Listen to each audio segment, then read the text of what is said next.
Station.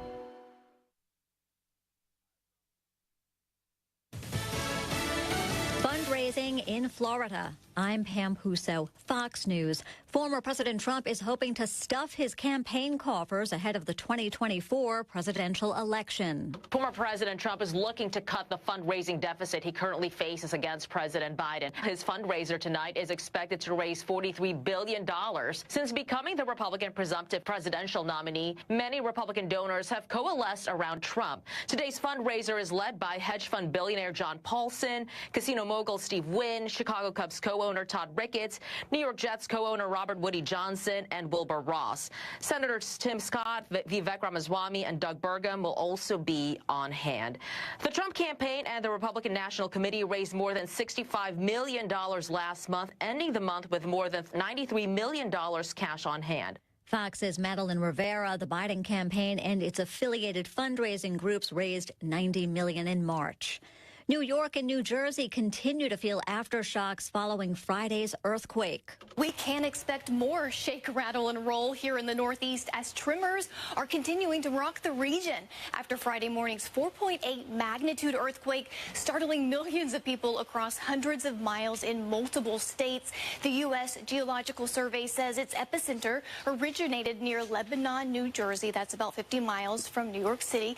And hours later, a 4.0 magnitude aftershock hit the town near the epicenter in Gladstone, New Jersey, and both major events had the Big Apple all shook up. Fox's Chanley Painter. The U.S. and China will talk some more about how to grow both economies. I think the Chinese realize how concerned we are about the implications of their industrial strategy. Treasury Secretary Janet Yellen. America's listening to Fox News.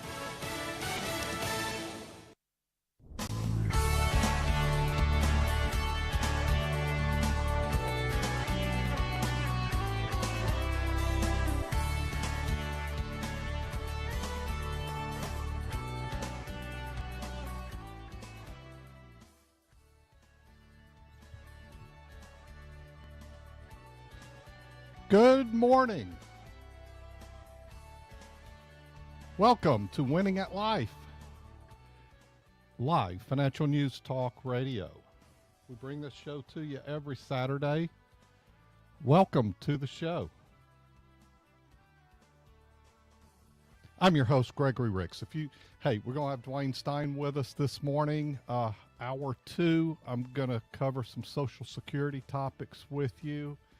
We'll talk about what's going on in the market as well, but a lot of content, a lot of tips for you today as well. I'm excited. Beautiful weekend.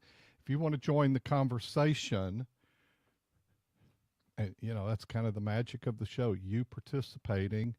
Probably got a surprise I'm going to tell you about in hour two that you might want to take advantage of. But to join the conversation, 504-260-0995. You could reach out to us through the Winning at Life app, text, email, call the show through the app, become a part of the Winning at Life Nation. And you can watch the show over on our Facebook Live and YouTube channel. We're streaming right now. Hey, everyone. And once again, reach out to the show if you have a financial situation, not sure what to do. Double check all my connections and such. So what's on your mind today? What's impacting you regarding retirement? I think, one of the biggest worries, taxes. And here's one of the things. I've got a state and tax educational event coming up in a few weeks. You might want to go over to the website to register for that at gregoryricks.com. You might want to increase your financial literacy. Go to the website and check out the news blog there where we put up articles there as well. I just think it's important to keep reading and growing your mind. I know a lot of people say, well, I just don't have time for that. Don't like to read. Well, I'd kind of say, how about 10 minutes a week? I mean, that's kind of a couple of articles a week to help increase. And ultimately what we're trying to do is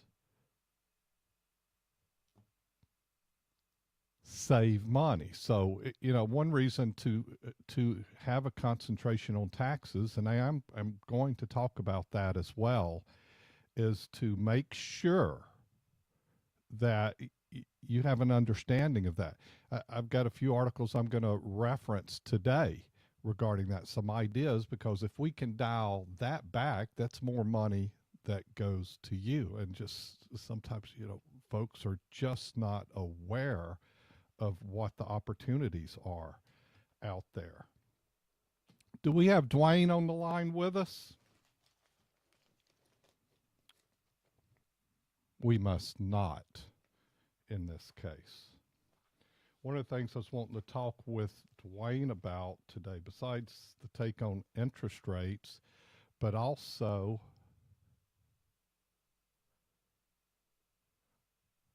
okay, well, Dwayne's going to be on next week. I just saw a change in the schedule in that case. So we'll shift gears a little bit from that standpoint. There is so much going on, so much noise out there. I'll start with this topic right here. I am going to reference the PMI shortly. I'm going to talk today about privacy laws and Social Security.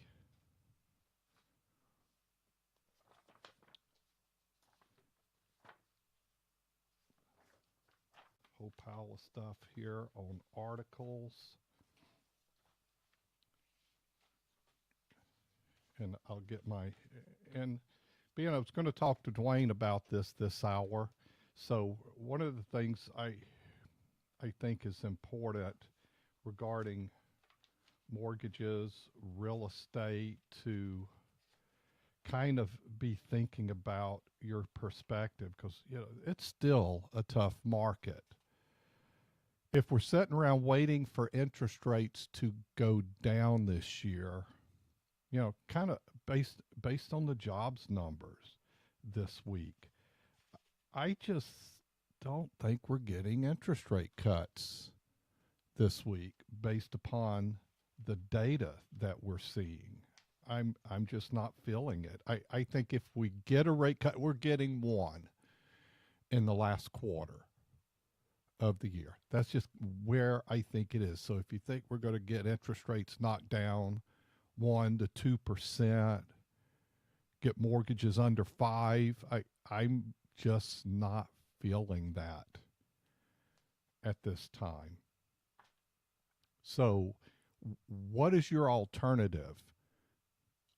Well, we have to take a longer view on buying property. We also are having to adjust to paying more for that property. Now, I was having a discussion with a builder in Mississippi last week, and he's doing pretty well building starter homes. Starter homes where they're ranging, and here's where the starter home pricing is in that region that he's at, is $200,000 to $250,000. Well, if we shift into metro areas, that price goes up quite a bit. So when we look at what's the difficulty, depends on where you are located. If you're in the New Orleans area, in the city, or let's say Mandeville, Covington, where population is concentrated, gosh, yeah, starter homes are costing more. So you have to adjust, or you have to adjust to a commute. And you can't move up, let's say, to the Hattiesburg region of Mississippi because of home prices. is your work up there? See, that'd be kind of like a couple-hour commute for New Orleans, but you could get into a home up there, probably a nice home for a couple $100,000. So when you are looking, and some of that is probably sticker shock, where we know we go back 6-7 years, starter homes were probably at 150. Now they're much higher, and go further back, it was a lower price. So we're almost having to adjust to accept the price increases, and it's relative to the regions, because people up in South Central Mississippi are probably at sticker shock. Like, what do you mean? I can't afford that. And where you are wanting to try to get into, you may have to step up and pay more. So some of this is kind of, well, and their budget could handle more, which is reasonable. They just don't want to spend that. And that's part of that equation. Another discussion I was having recently was regarding renting a house versus buying. And this is, I was having this discussion a few days back with a person that's going to retire in the next year. And they had sold a home a while back and are renting and really like that rental situation. But the question is, do I buy a property going forward? I've got to, and this person said, I've got to stay in the area. I want to be close to parents and so forth. And the parents own their home, but this person is renting. So the interesting thing about it is they don't have a tremendous amount of cash or liquidity to buy a house, so they'd probably be financing some of it. And so interest rate is an impact. Then you've got other things. When you buy a home, there's other things you have to take care of. You're responsible for the homeowner's insurance, the PMI if you didn't put enough down. Repairs, problems is the problem of the owner. On the other side, as a renter, this person loves their neighborhood, loves their rent price, and if there's a problem, the landlord takes care of that. And they've got flexibility. If they want to move or make a change, they're able to work through that with the terms of the lease. And buying a home is probably going to cost more than the rent. So for some people, that makes good sense to stay in that situation for a while. When you find the right property and are happy, it's almost like, in that case, it's kind of like trouble-free living. And you're in a neighborhood, like your friends and all. So does that mean you should, we get into our mind that we always have to buy and own a home. There's certain transitions in life that might not be the right time to transition to buying or transition out of being a homeowner. And a lot of work, what we do is with retirees that are transitioning to smaller home or senior communities. And all those are different situations, but it also frees up capital that can be used for retirement income.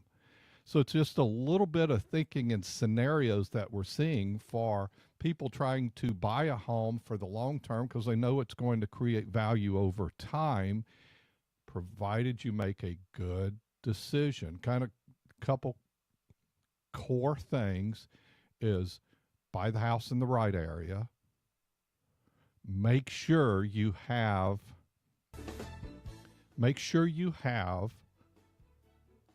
curb appeal. And that's something that looks at on transitioning the home. Let's talk about this more. If you'd like to join the conversation, we'll take a break here. If you want to join the conversation, it's 504-2600-995. I would like to hear your thoughts on property buying or renting. We'll be right back.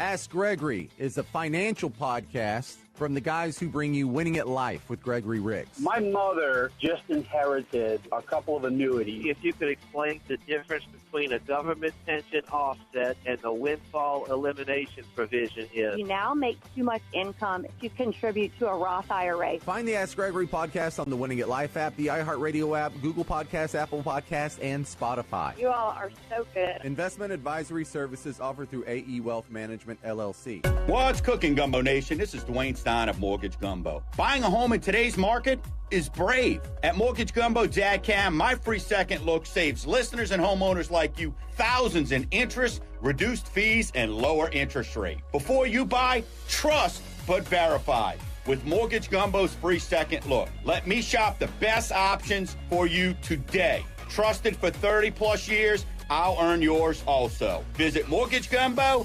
Dadcam. If you like money, you'll love the Winning at Life app.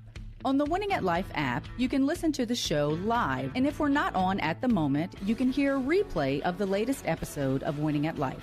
Whether you're getting a late start on your retirement savings or keeping up with the financial news, Winning at Life with Gregory Ricks is there, on demand.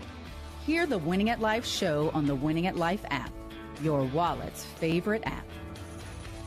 Half of estate planning is having a plan put together for your loved ones when you pass away. The other half of estate planning is dealing with someone else's plan when they pass away. Sometimes they have a great plan, but sometimes you need a little help. Don't leave your loved ones in a bind. Call me, and we'll make sure you have a plan. Hi, I'm Wes Blanchard, an estate planning attorney in Metairie. What's your plan? Find me at wjblanchardlaw.com.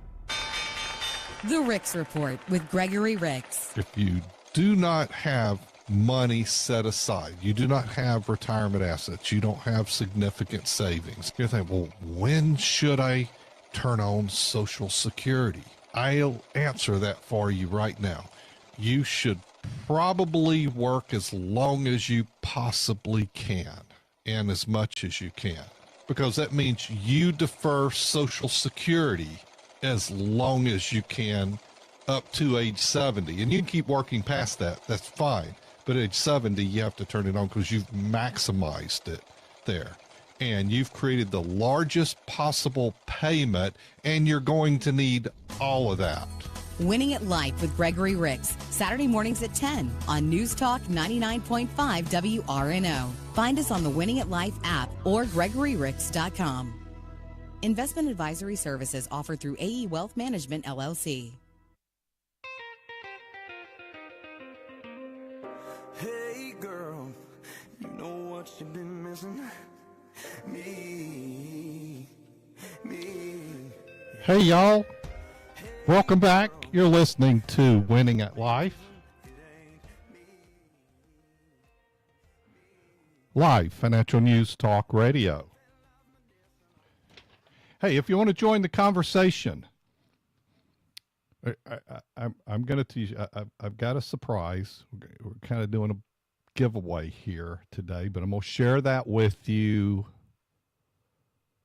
on the next segment. Yeah, I'm going to leave it hanging. I was going to do it hour 2, but I'll talk to you about that next segment coming up here. Another topic I've got for you on today's show that's going to be upcoming: 4 must-dos before tax season wraps up. You know, it's counting down. You know, from an if we had Jude Heath with us this morning, you know what he'd say? Well, his tax season continues through most of the year. Well, we're kind of talking about the April 15th deadline that's upcoming. You know, that's like a week and a half away, not very long. So we're going to talk about a couple of things that you probably should do before then.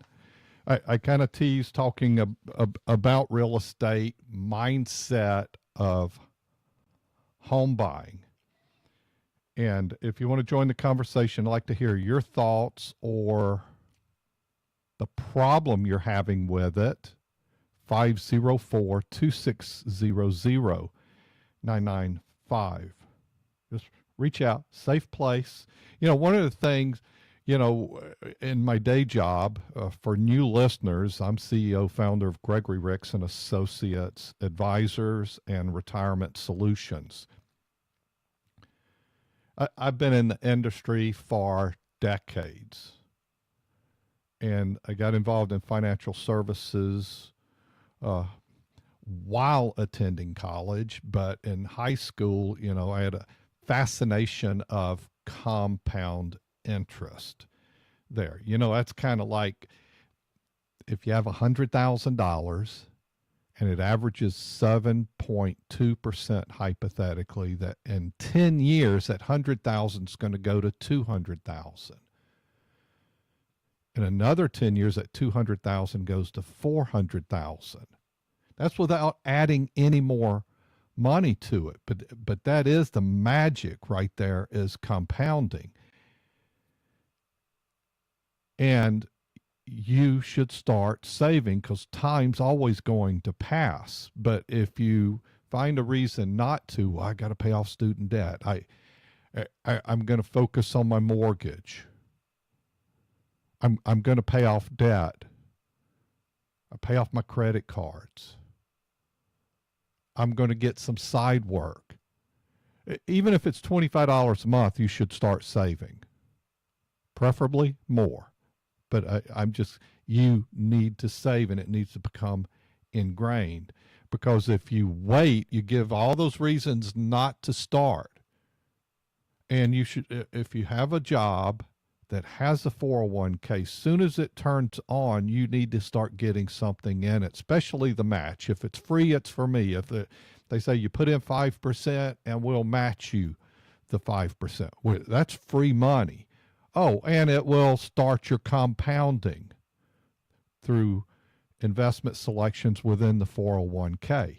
Because if you don't do it, you put it off, say, well, once I get my college debt paid off, let's say you're a physician, hypothetically.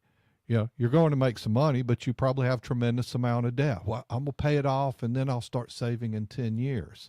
Well, you're compounding that you're wanting to do by savings you've put off for 10 years. Can you get that back? The answer is no. Yesterday's gone. 2023's over. Yeah, it followed 2022, and you didn't save that year either. So that money that's not there is not going to double in the next 10, 12 years. See, that's a problem. Yeah, you should save something every month, no matter what. Well, I need to build my emergency account first. I say do both at the same time. Just the investment part is off limits. Remember that. It is off limits because you're going to need it in 40 years. I want it to compound. Or you might be age 50. Well, you're going to need it in 20 years. You're age 60. You're going to need, and you're just now starting savings. Well, you're going to need it in 20 years. Yeah, that takes you to 80. Well, you didn't start. You need time. One of the fixes of, I've not saved. Well, you got to start saving. How long should I work? As long as you possibly can, because you didn't save. How are you retiring without savings? You're going to do it on Social Security, which replaces probably 40% or less of your income. How's that going to go for you? It's not. Okay, see where I'm going. We're going to circle back to this in a little bit. But one of the, going back to, I want to jump back to the real estate now for a moment. And this is kind of the thinking of where you may have to think out the box, because when we look at home prices by decade, how they've increased. I've had a few conversations the past year where they're like, should I buy this? This is more than I expected. Should I pay this because it's really competitive? And I've given counseling in a way that, yeah, you should buy it, but it's subject to this. how long are you going to be there? Can you afford it? Can you afford it? And how long are you going to be there? When we're having to step up and pay more than expecting, don't drain your savings. You're going to need some capital left over, but kind of what we're looking at is stepping up is probably committing to pay more a month. But if you're going to be there 5 to 10 years, probably going to be fine if you made a good decision on area, curb appeal, and that's going to have minimal maintenance and upkeep because of the quality of the bill and type of materials. Yeah, you're going to do fine on that, but you can't jump into it. Well, I can get out of it in a couple years. No, you might not. Because even if things pull back and get easier and prices drop a little bit, which I'm not feeling that, 5 to 10 outlook, you're going to be fine. What you'll probably be surprised is, gosh, and it might turn out for you in 3 years that you're in really great shape, or even 2 years, but don't look at it like that and expect that. If you can't get to that pricing and mentally can't get to it, or financially can't get to it, then you need to be on the side of renting a property for a period of time. Don't overspend there either on the amount of rent. Make sure you have a good contractual rental agreement. Those two considerations should leave you to where you can continue saving money. You've got to have emergency savings. You've got to save for retirement. And if your long-term outlook is to buy a property, then you have a third savings bucket, and that's for that purchase in the future where you can get more into it and get comfortable with that buy. Now, here I've got a topic for you regarding PMI, mortgage insurance. So you can remove PMI or private mortgage insurance from your mortgage after you've established enough equity in your home. You'll need at least 20% in equity. At that point, you can request to have it removed or wait for it to automatically drop off when you have 22% in equity. Private mortgage insurance increases your mortgage payment, but the sooner you can have it removed, the better. In this article by Aaron Gobler that was published a few days ago, key takeaways in the article is private mortgage insurance is typically required when your down payment is less than 20% of your new home's value. So part of that is you do kind of have to look at the math. Does that make sense to put down less, especially if you are capable of putting 20% or more down, and just kind of look at that as part of your cost? Does that make sense? PMI is automatically removed when your loan to value ratio reaches 78%. Buying right, growth in value also helps you get there. You can request to have PMI removed from your loan when you reach 80% loan to value in your home, and you can achieve an 80% loan to value ahead of schedule if your home's value increases or you make extra loan payments. So many home borrowers make a down payment of 20% or more when they buy a home to improve their loan terms or to avoid the mortgage insurance, but not everybody's able to do that. Well, you hear the music. We're going to continue this discussion when we come back from the break and help you with a few other ideas regarding private mortgage insurance. You're listening to Winning at Life. I'm your host, Gregory Ricks. We're going to take a short break. We'll be right back.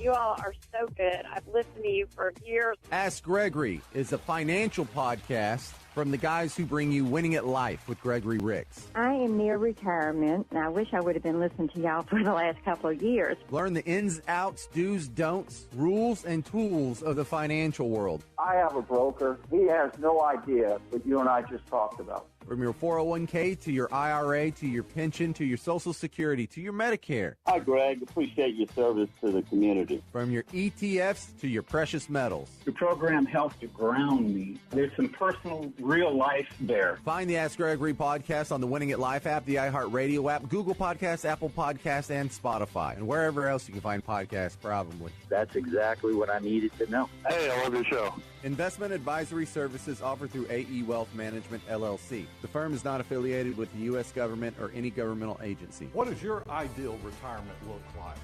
Is it traveling the world, fishing whenever you want, spending time with the grandkids, or maybe you don't know yet? Hi, I'm Gregory Ricks. Let us help you plan the retirement you deserve. Give us a call or go to GregoryRicks.com to schedule a visit. We are Gregory Ricks & Associates, the Total Wealth Authority. The firm provides insurance services, investment, and advisory services. Offered only by duly registered individuals through AE Wealth Management, LLC. AE Wealth Management, LLC. Gregory Ricks & Associates are not affiliated companies. If you like money, you'll love the Winning at Life app. On the Winning at Life app, you can listen to the show live, and if we're not on at the moment, you can hear a replay of the latest episode of Winning at Life. Whether you're getting a late start on your retirement savings or keeping up with the financial news, Winning at Life with Gregory Ricks is there, on demand. Hear the Winning at Life show on the Winning at Life app, your wallet's favorite app. Cancer Crusaders has been raising funds for cancer research in New Orleans since 1976. Cancer Crusaders, Inc. is a nonprofit, all-volunteer organization with no administrative overhead. Cancer Crusaders has raised over $4 million so far, and all of that money goes to the Louisiana State University Health Sciences Center Foundation and the Tulane Cancer Center in New Orleans, where they are literally working on a cure for cancer. Get involved, donate, volunteer, or attend a fundraiser. CancerCrusadersLA.com. Winning at Life with Gregory Ricks is a copyright of Down South Strategies for the private use of our audience. Any unauthorized use of this broadcast without express consent is prohibited. For podcasts, show information, and contacts to our sponsors, go to winningatlife.com or download the Winning at Life app. If you have a financial situation and you're not quite sure what to do, you better call Gregory. We are Winning at Life with Gregory Ricks. Fox News, I'm Paul Stevens. President Biden in Baltimore Friday at the site of the Francis Scott Key Bridge collapse. So far, our team has been able to clear 2 small channels for essential ships, helping clear the wreckage. And yesterday, the Army Corps announced that by the end of April, they'll be able to open the 3rd channel for some commercial traffic, including car carriers. And by the end of May, we'll open the full channel. Divers, meantime, finding the body of a 38-year-old construction worker, one of those killed in that collapse. The White House still pressuring Israel on its tactics while battling Hamas in Gaza. As Israel pursues any military operations against Hamas, it has to prioritize the protection of civilians. It has to make that job number one. Secretary of State Antony Blinken Friday in Belgium. America's listening to Fox News.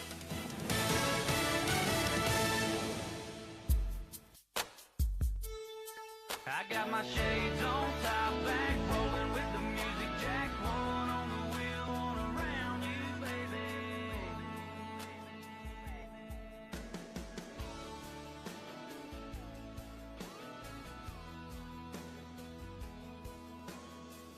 Little sunlight to burn in the blue sky, shining off the Welcome back.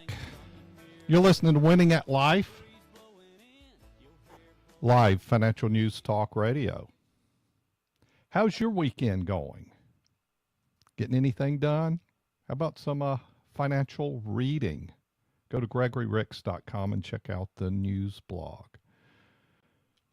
Thanks for listening to the show. One thing you also go do is check out our Facebook pages and share this. Spread the word of what we do on Saturdays in giving you financial tips, strategies, take your questions, go to the Winning at Life page and share the show. So,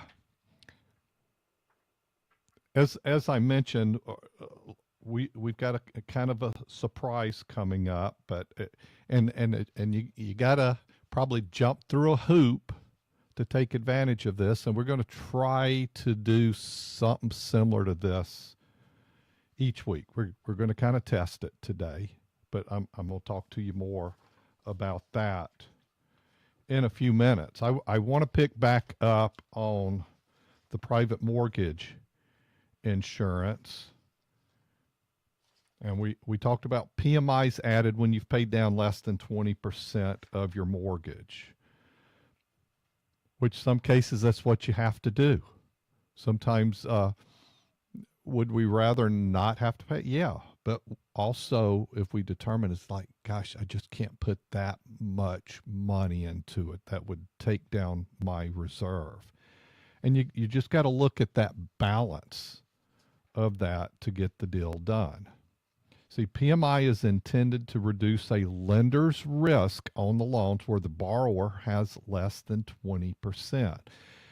So what PMI is doing is reducing the lender's risk, because there's insurance, essentially insurance.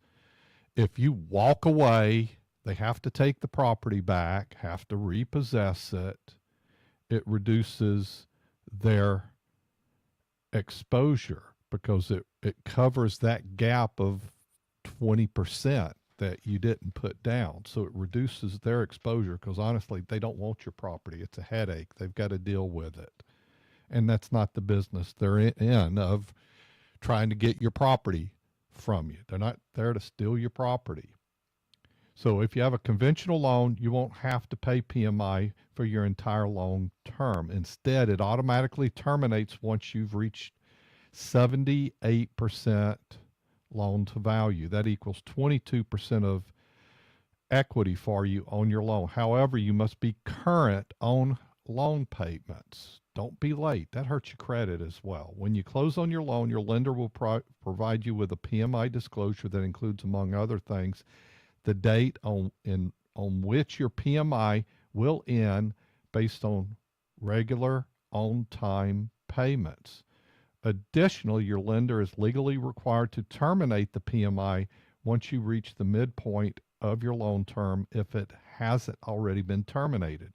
For example, if you have a 30-year loan, your lender must cancel your PMI after 15 years of payments, even if you haven't reached 78% loan to value. So when can you request PMI cancellation? You don't necessarily have to wait till you reach 78% loan to value to have your PMI terminated. PMI is only required on loan with balances of 80% or lower. Therefore, if you believe your loan has reached 80% loan to value, you can request to have that PMI canceled automatically. And if you're not sure about that, take a look at it. Look at what see, one thing about it is just so much information online. You can go look up what your probable value of your property is. You can look up what recent like properties have sold in your area. So many websites provide that information. If you've not looked, then you're probably in for a shock of how much information is out there. So first you can request to have your PMI terminated once you've scheduled or you're scheduled to reach that 80% loan to value on the date of your PMI disclosure form. However, you can request to have it removed earlier if you've reached that, or if you've made extra payments, or if your home value is increased. If you request to have PMI canceled before the date you're scheduled to reach loan to value, 80% loan to value, you may be required to provide an appraisal, which you'll have to pay for. But you can go ahead and do research before you have to pay that fee. I know that for some people that might be a little painful on paying for that appraisal, but what's the long-term value in that if you're getting there earlier. Free tools like Zillow's Zestimate can give you an idea of your home's estimated value. See there, I've already given you a hint of where do you go. I was thinking about mentioning that to you earlier, but Zillow has on their site is Zestimate. However, these tools are only estimates and are not an official appraisal of your home's value. Will help, keep it up, make it look good. Don't neglect upkeep and repairs and curb appeal on that. That takes a little work. Maybe that's a little bit of elbow grease on your part, a little bit of gardening to do. But just, it's kind of like when you show up somewhere and you're wanting to make a first impression. I always kind of say you got 20 seconds, not 20 minutes. No, it's the first 20 seconds of when you show up. How are you received? Somebody pulls up to the house or drives by. It's a quick view. They're already making an assessment. Like, this is an ugly house. Oh, wow, that's a nice property. Oh, I love their garden. Look at those flowers. If you have something flowering, that's kind of a wow thing. So, and it's just a simple process to pull this off. Also, the right colors. Sometimes you might have to repaint a front of a house. Sometimes I wonder, what were they thinking? I'll reference that house looks like a dental office. Or who thought of that color? Yeah, you might like it, but the general public might not. And if you're looking at appraised value, if you're looking for future resale, I'll just define it simply put as earth tones, just a good natural look to the property.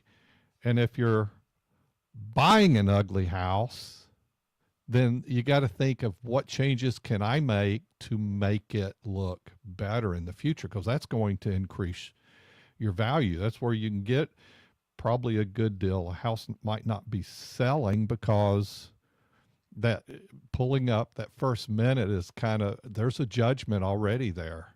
The front's painted purple. It's got a goofy looking roof. There's no flowers.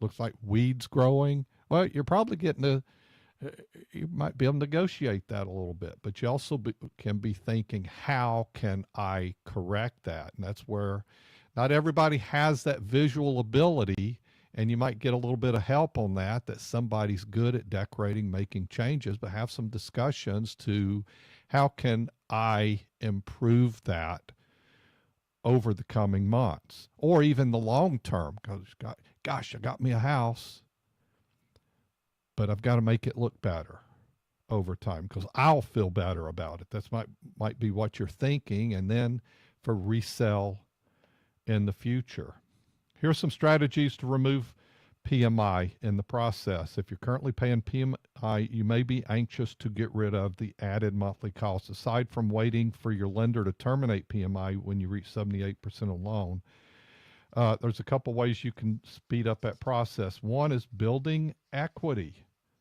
Another way to build equity in your home is increase your home's value, as I was mentioning. Kind of a segue to this. There's not much you can do to impact the current housing market's influence, but you can make improvements that add value. You can pay more into that home as well. Refinancing could help that also, especially in the coming years when interest rates drop some. Yeah, that could be an option. We'll tidy this up when we come back from the break. You're listening to Winning at Life with Gregory Ricks. We'll just take a few minute break. We'll be back to help you some more.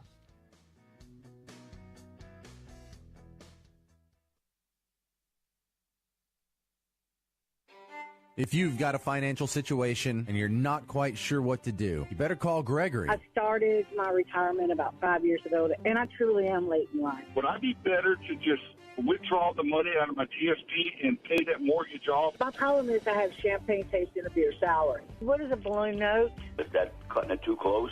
So will I still be eligible for Medicare? Is there anything better I can do with the money I transferred into the Roth from my 401k? My goal is to retire at age 60. I'm 54 right now. Hey, I have a 9-year-old son, and he's got probably $2,500 in. Is there anything we can invest it in? And I just started a 401k a little late in life. The match should be like 10%. Now, how far in advance do you recommend that someone goes to visit the Social Security office? I want some money in a casino playing poker. Gregory Ricks and Associates, 504-832-9200 or GregoryRicks.com. Investment advisory services offered through AE Wealth Management, LLC. Mom, it stinks. Hush, I'm almost done.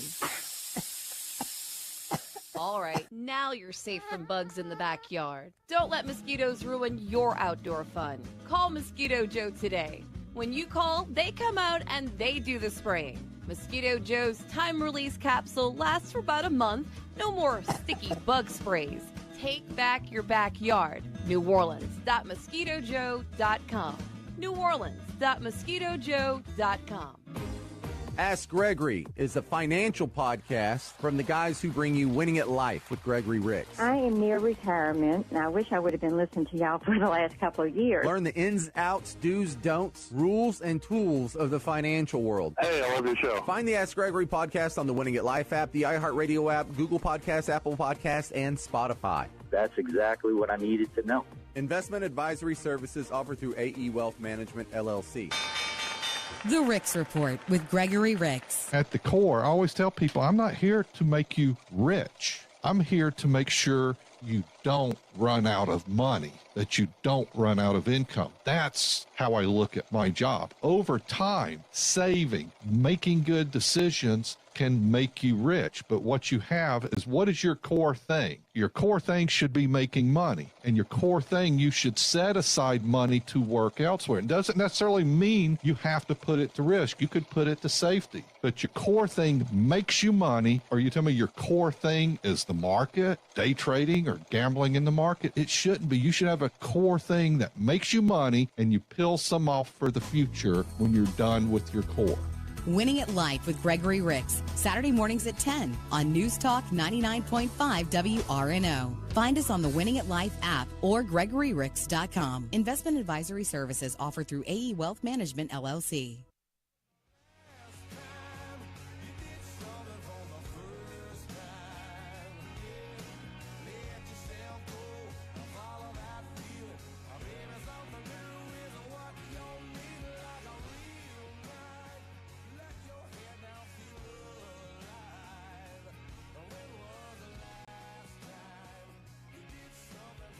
Welcome back. You're listening to Winning at Life, live financial news talk radio. If you want to join the conversation, reach out to us, 504-260-0995. Okay. Another part regarding PMI considerations, potential challenges. When you're preparing to have PMI removed from your mortgage, there's some considerations and maybe some challenges to be aware of. First, know that each lender may have its own process to request or have that PMI canceled early. It's important to understand your lender's requirements, and that way you can better take steps to increase chances of having it approved once you go through that process and get that done. Remember that for your PMI to be canceled, either automatically or when you reach 78% loan to value, or at your request when you reach 80% loan to value, you must be current on mortgage payments. If you're behind on your mortgage payments or recently missed payments, you're probably not going to be able to get that done. Additionally, know some of the factors related to your loan to value are outside of your control. You must request to have your PMI removed before you're scheduled to reach 80% 100% loan to value if you've made extra payments on your loan or your home value has increased. However, it's also possible that your home value could decrease. It's one reason I like the idea that Zillow has on the Zestimate there to help you figure that out as you go. Yeah, Zestimate over at Zillow. You can remove it without refinancing. There's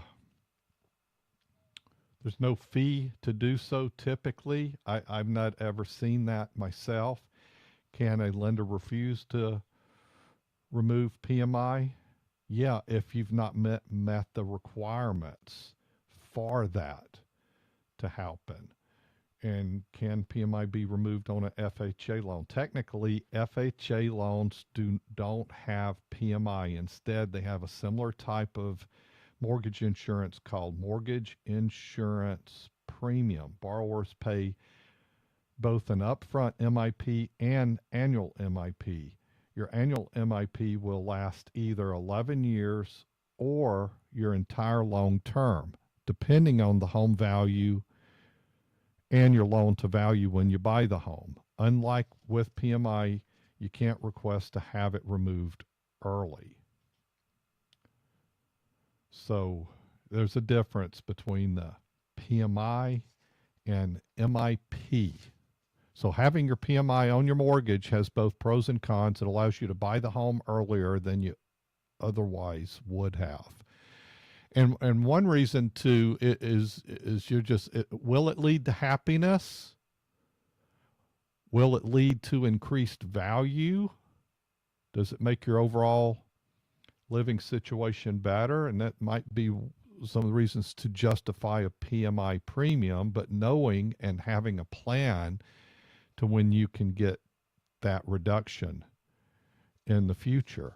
And if you're already in that situation or looking at, gosh, I've got to do this, but I don't like it, you just know that it's possible to get rid of that in the future. When we come back from the top of the hour break, I've got a book here I'm going to share with you today, Smart Women Finish Rich. Yeah, we're giving some copies of this book away by David Bach today. I think I've got 10 available. I didn't count. I just saw the stack because I ordered some books, and I said, here's going to be my preference for that. I want to give it out, and I guess you could get this, is Women, Smart Women Finish Rich. And I think women are a really important part of investing and savings, whether it's on their own or in a household as a couple. That's one of the areas I feel is neglected, and not necessarily by the industry, but there might be some biases towards the male. But they're overlooking who's going to inherit the wealth. Women outlive the men. They need a plan for that. They need to understand that.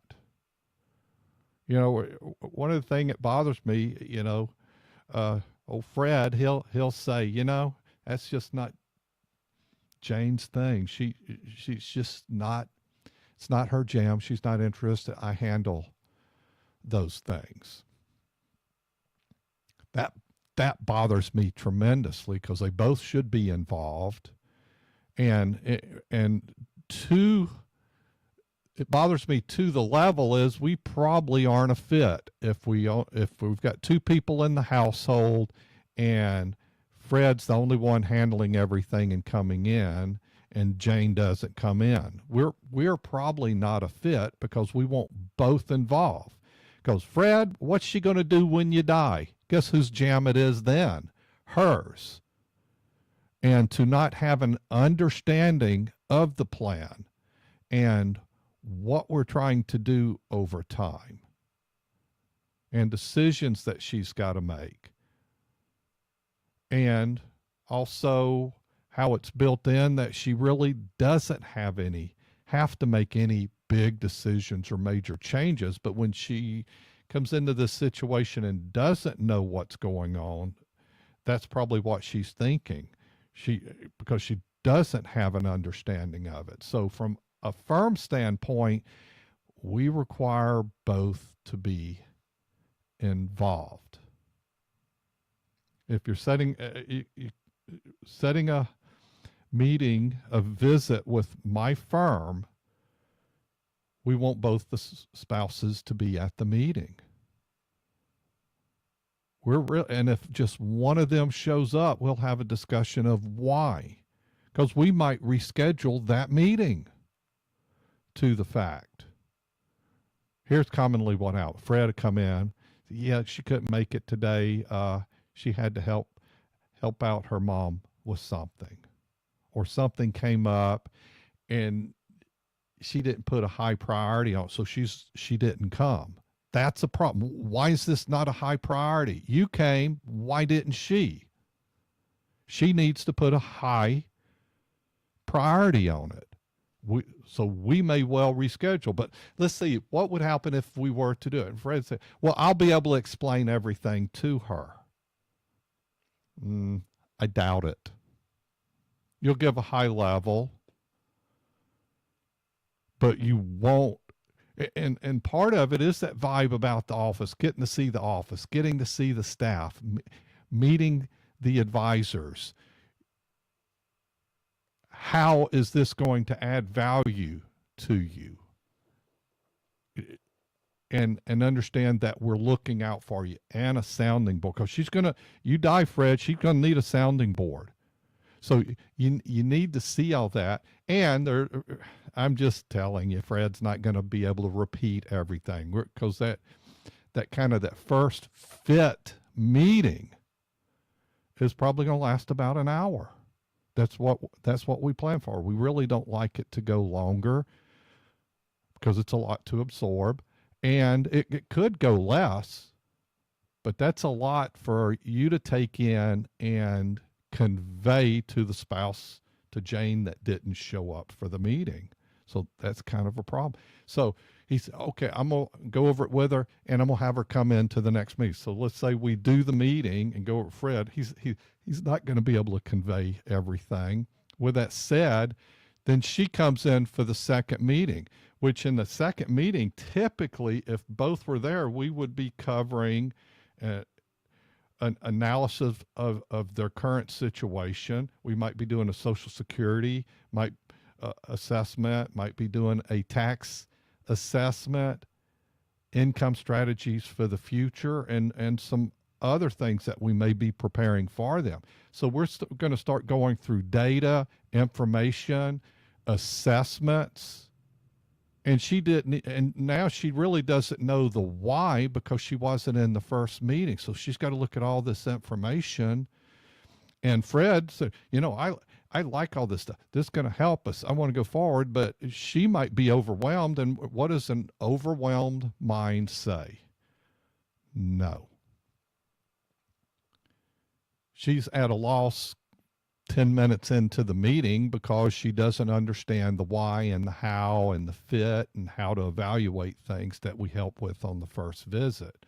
So then, in essence, we're not going to go over all those assessment stuff. So it's almost like now we're going to do the first meeting over again. We could give some highlights of what we've prepared, but we're not going to shorten that front end part to get to the assessments. That's why both are involved. I think it's really important. We're going to take a short break. We're going to come back with hour 2 and talk more about smart women finish rich. You're listening to Winning at Life with Gregory Ricks. We'll be right back.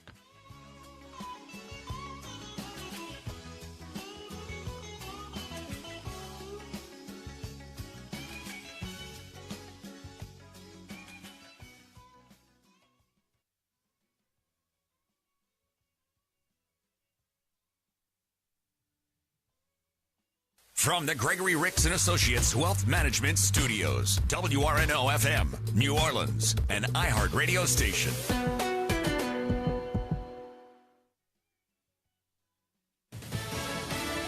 Hoping for some big bucks. I'm Paul Stevens, Fox News. Former President Trump is hoping to stuff his campaign coffers ahead of the 2024 presidential election. Former President Trump is looking to cut the fundraising deficit he currently faces against President Biden. His fundraiser tonight is expected to raise $43 billion. Since becoming the Republican presumptive presidential nominee, many Republican donors have coalesced around Trump. Today's fundraiser is led by hedge fund billionaire John Paulson, casino mogul Steve Wynn, Chicago Cubs co-owner Todd Ricketts, New York Jets co-owner Robert Woody Johnson, and Wilbur Ross. Senators Tim Scott, Vivek Ramaswamy, and Doug Burgum will also be on hand. The Trump campaign and the Republican National Committee raised more than $65 million last month, ending the month with more than $93 million cash on hand.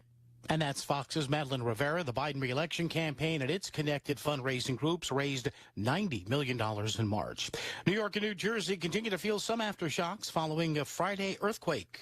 We can expect more shake, rattle, and roll here in the Northeast as tremors are continuing to rock the region after Friday morning's 4.8 magnitude earthquake, startling millions of people across hundreds of miles in multiple states. The U.S. Geological Survey says its epicenter originated near Lebanon, New Jersey. That's about 50 miles from New York City. And hours later, a 4.0 magnitude aftershock hit the town near the epicenter in Gladstone, New Jersey. And both major events had the Big Apple all shook up.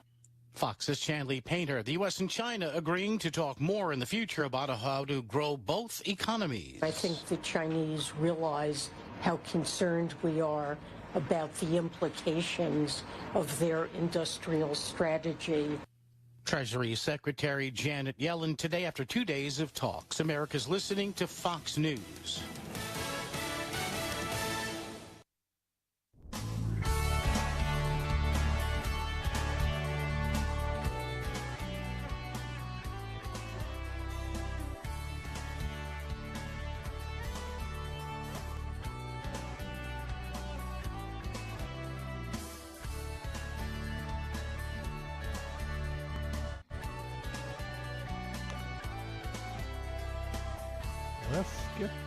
Hey, y'all.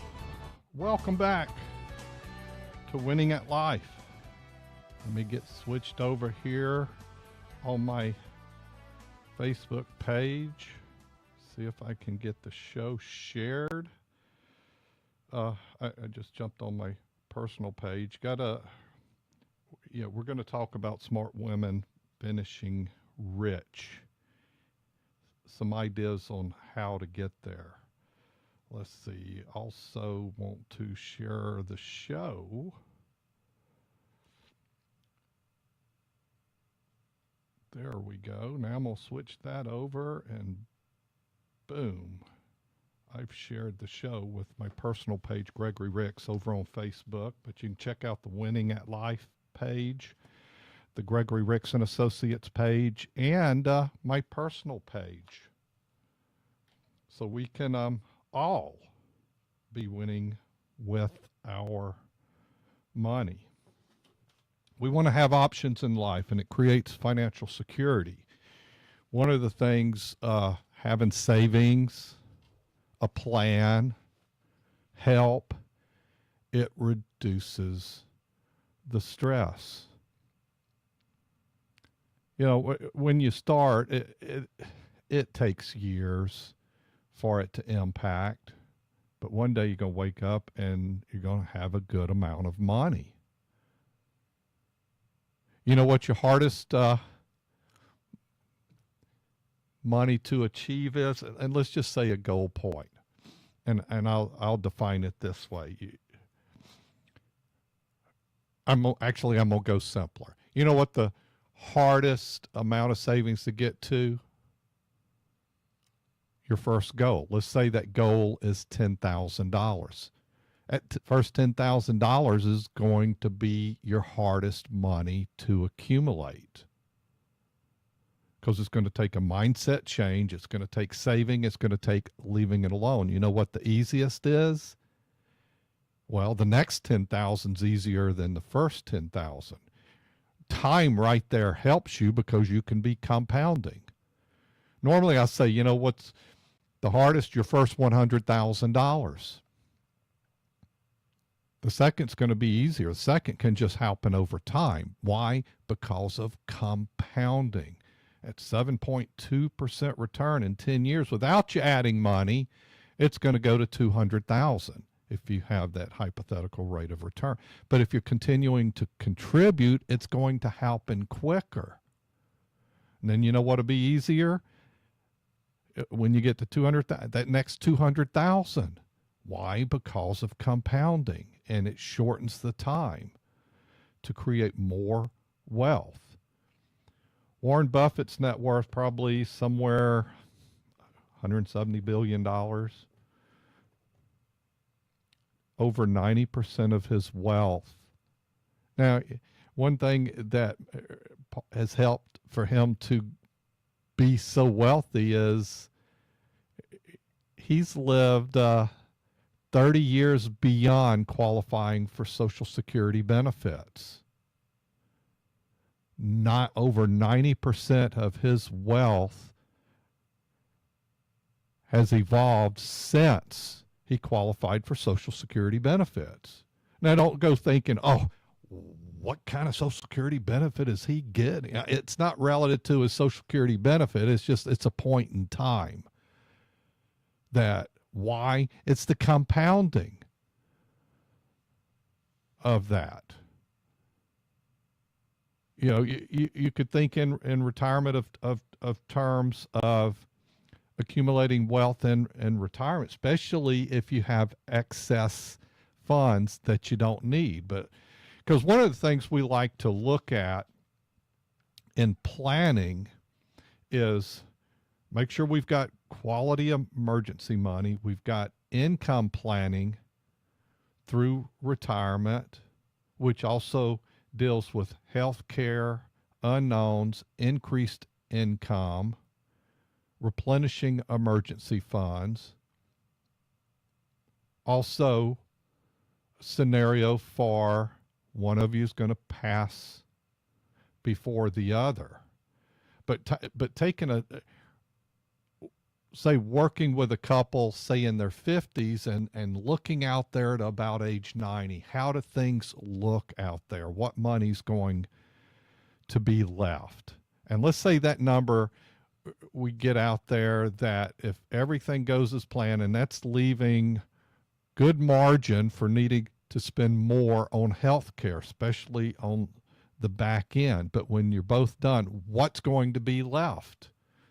You know, it might, and let's just say that number's $100,000. So then we go back and look at what is that value today, and how can we take that value today and turn that into a multiple in the future instead of it being 100,000 that's left. Well, how do we get that to become a multiple that gives you more opportunity if you need it, as well as leave on money? And then how can we make that tax efficient as well from that standpoint? And your leave behind might be 500,000. So how can we turn that? Because it's almost like we just, under normal circumstances and having a lot of margin for needs and surprises alone, what you're going to have $500,000 left when you're done. So how do we turn that into a tax efficient multiple beyond that, which also gives you more ability for the unknowns and more inflation and more costs and more surprises. And that's part of proper planning right there going forward. And as a couple, you have to look for those surprises, whether it's health, somebody dying earlier than expected. You know, we just don't know what the future is going to bring, but we have a good idea of how it should go and have to make adjustments as you go along the way.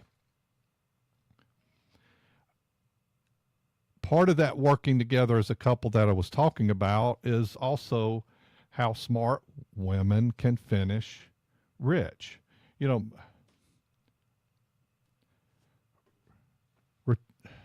single women, widows, and such that end up that are in poverty weren't that way when their spouse was living. It evolved into that. And that's what we also need to avoid that happening.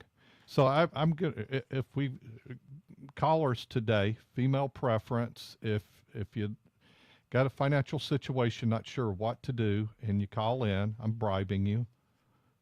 It's okay. This is an unbelievable book. We're going to talk about some of the chapters in it today. Yeah, we're going to send you out a copy of this book by David Bach. To join the conversation here, it's 504-2600-995. Just looking at the board. Okay, here's some of the contents of David Bach's book. Why Smart Women Are Taking Control of Their Financial Futures. Step 1, learn the facts and the myths about your money. Step 2, put your money where your values are. Step 3, figure out where you stand financially and where you want to go. That's also a good reason to work with a financial advisor that has your best interest in mind, that's not there to sell. If they move into sell mode, you're probably at the wrong place. It's got to be a situation where they get to know you and they're making recommendations and looking at everything.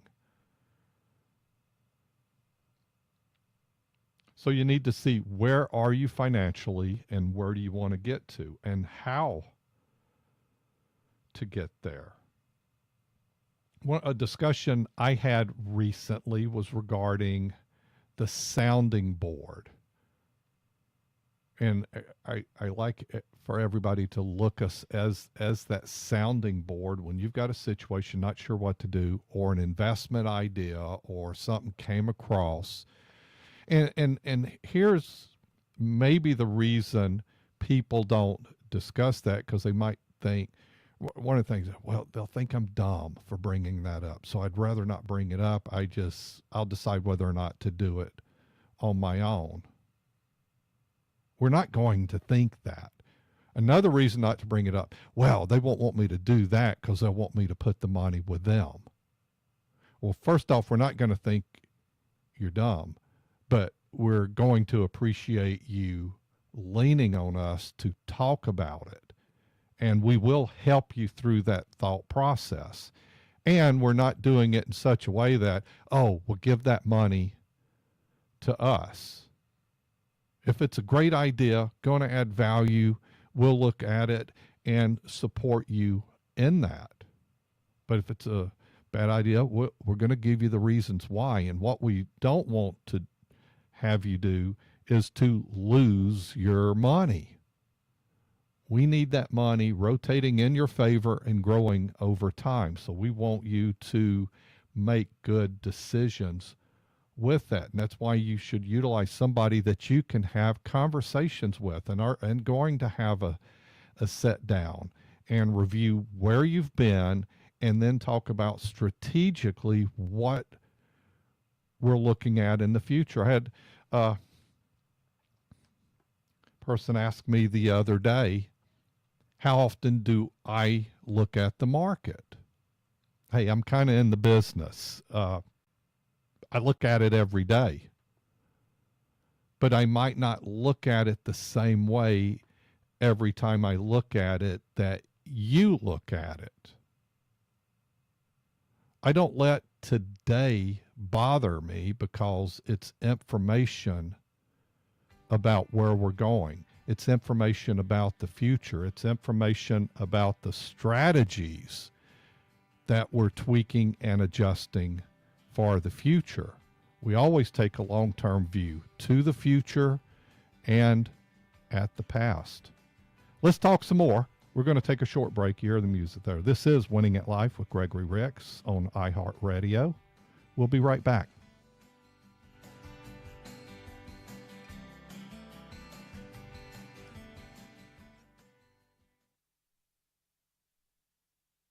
Ask Gregory is a financial podcast from the guys who bring you Winning at Life with Gregory Ricks. My mother just inherited a couple of annuities. If you could explain the difference between a government pension offset and the windfall elimination provision is. You now make too much income to contribute to a Roth IRA. Find the Ask Gregory podcast on the Winning at Life app, the iHeartRadio app, Google Podcasts, Apple Podcasts, and Spotify. You all are so good. Investment advisory services offered through AE Wealth Management, LLC. What's cooking, Gumbo Nation? This is Dwayne Stein of Mortgage Gumbo. Buying a home in today's market is brave. At Mortgage Gumbo Dadcam, my free second look saves listeners and homeowners like you thousands in interest, reduced fees, and lower interest rate. Before you buy, trust but verify with Mortgage Gumbo's free second look. Let me shop the best options for you today. Trusted for 30 plus years, I'll earn yours also. Visit MortgageGumbo.com.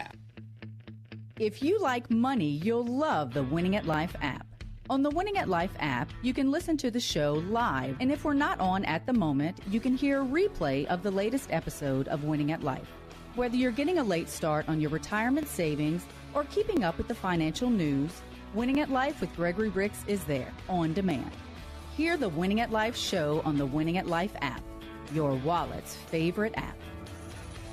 Half of estate planning is having a plan put together for your loved ones when you pass away. The other half of estate planning is dealing with someone else's plan when they pass away. Sometimes they have a great plan, but sometimes you need a little help.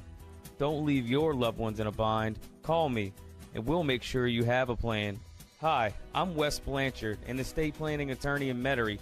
What's your plan? Find me at wjblanchardlaw.com.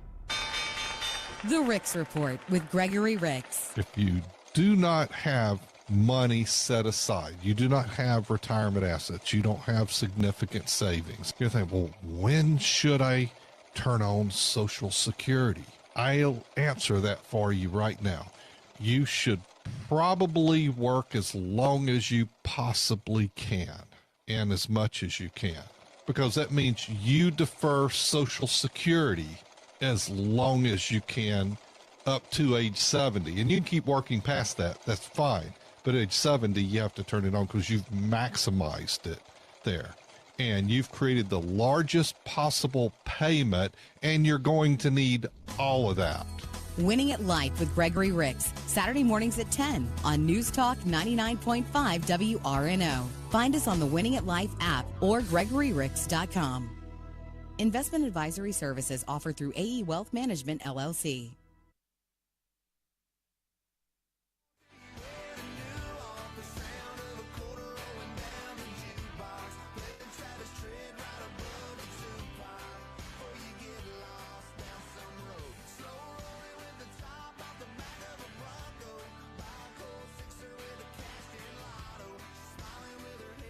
Hey, y'all. This is Winning at Life, live financial news talk radio. Let's mention some of our sponsors that make this show possible. Dwayne Stein, MortgageGumbo.com, Jude Heath of J. Heath and Company CPAs. Yeah, they're in the middle of tax season. You probably should be using some professional help there to make things better, maybe save you some problems in the future. Wesley Blanchard of W.J. Blanchard Law Estate Planning. We've got him and I've got an estate of planning event coming up here in a few weeks. Go to GregoryRicks.com for more information about that event. Spitali's Deli. Hey, I was over there yesterday, had the crawfish Monica for lunch. Man, that is really good. Yeah, I know Lent's over, but I still like Fridays, especially at lunch. Have some grilled fish or some Monica, crawfish Monica, or a shrimp pasta. Yeah, I just mentioned 2 pasta dishes. I don't eat pasta that much, but I do like me some grilled fish and so forth, or boiled shrimp, such as that. But that makes for good food. And the show's sponsored by Gregory Ricks and Associates, Advisors and Retirement Solutions. Yeah, I'm founder of that company, and where we out there help people with investing, planning, being a sounding board, and retirement solutions. Because why are we saving? To achieve a work optional lifestyle. That's important to have a plan. It gives you peace of mind instead of always having to worry and not having an idea of where you're going. It also helps you on what you need to have done. So,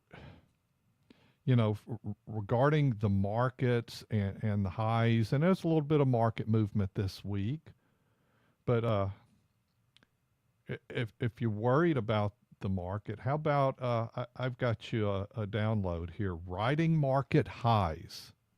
Go to gregoryricks.com/market high and do a little bit of reading on that. And once again, go to the website, gregoryricks.com, to the news blog, and we've got a lot of articles by topic there.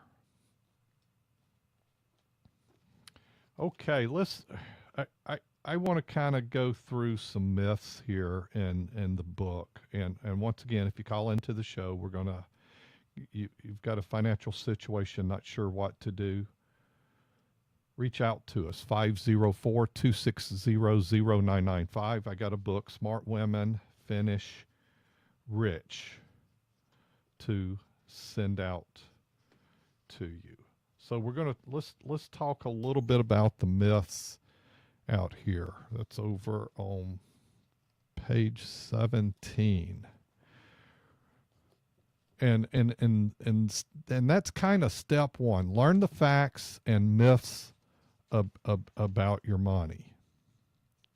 In this chapter, basically, he shares that he wants to familiarize you with what he calls the financial facts of life. By the time you've taken in all the facts, you'll understand fully why it's essential that you take charge of your own financial future. Moreover, you will be totally motivated to get started and learning how to do it. That's you heard me talk earlier about why women need to be involved in their household finances.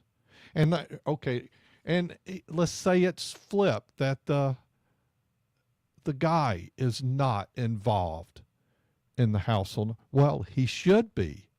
You both need to have an understanding of what's going on and where you're going. And there needs to be communication. And so when you talk about it, both have an understanding. And that's one thing about working with our team, is we are going to educate you and explain things. We're just not going to sit there and spew data at you. No, we'll pull it up on a big screen, show you graphs, charts, why. And here's something else we do. Let's say you meet with us every week for 4 weeks. There's going to be some repetitive things we talk about. Why? Because we need you to remember. One of the core things we talk about is our team concept of the people that are part of your team and helping you.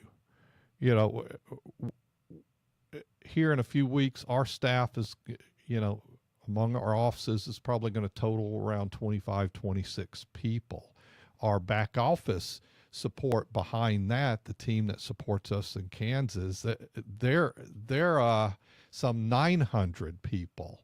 And then where we custody assets is probably in the hundreds of thousands. That's Fidelity Investment, tremendous size global firm.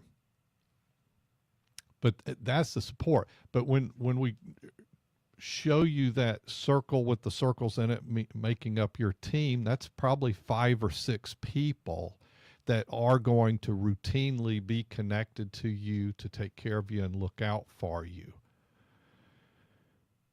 There, I'll define. It's made up of 2 advisors. It's made up of 2 service team members. It's made up of a relationship team member, and all these teams have me involved as well in the team. So you kind of are going to have the same people keep in touch with you and know who to reach out to. And if there's a change out, I'll just say rotation, because people join companies and people leave companies, and there's always, it's just a natural thing that happens. Employees will leave, and that's okay, but other employees are going to join. So your team could get adjusted over the years, but if your team, think about this, if your team is made up of 1 person, what happens to you when that person leaves, or even 2 people? That's the way most firms are. I'm not going to name names, but you're probably very connected to 1 or 2 people, which would be an advisor and an assistant, or God forbid, a salesman and an assistant. So you need to be connected with more people. That way you've got that confidence. They know what's going on with you. They'll be more responsive. They're going to reach out. When we reach out, we're also going to reach out in a way that we're going to want to talk to both members of the household. We do our, let's say, quarterly touch base. We're wanting to speak to be both of you. It'd be cool if it's a group call, but if we can't do it that way, then we're going to call each member and just make sure they don't have any questions and so forth. Let them know when their next quarterly strategy meeting is, or some we need to alert them about or discuss with them or help them with something that's on their mind. And that's why we do those touch bases in those ways right there.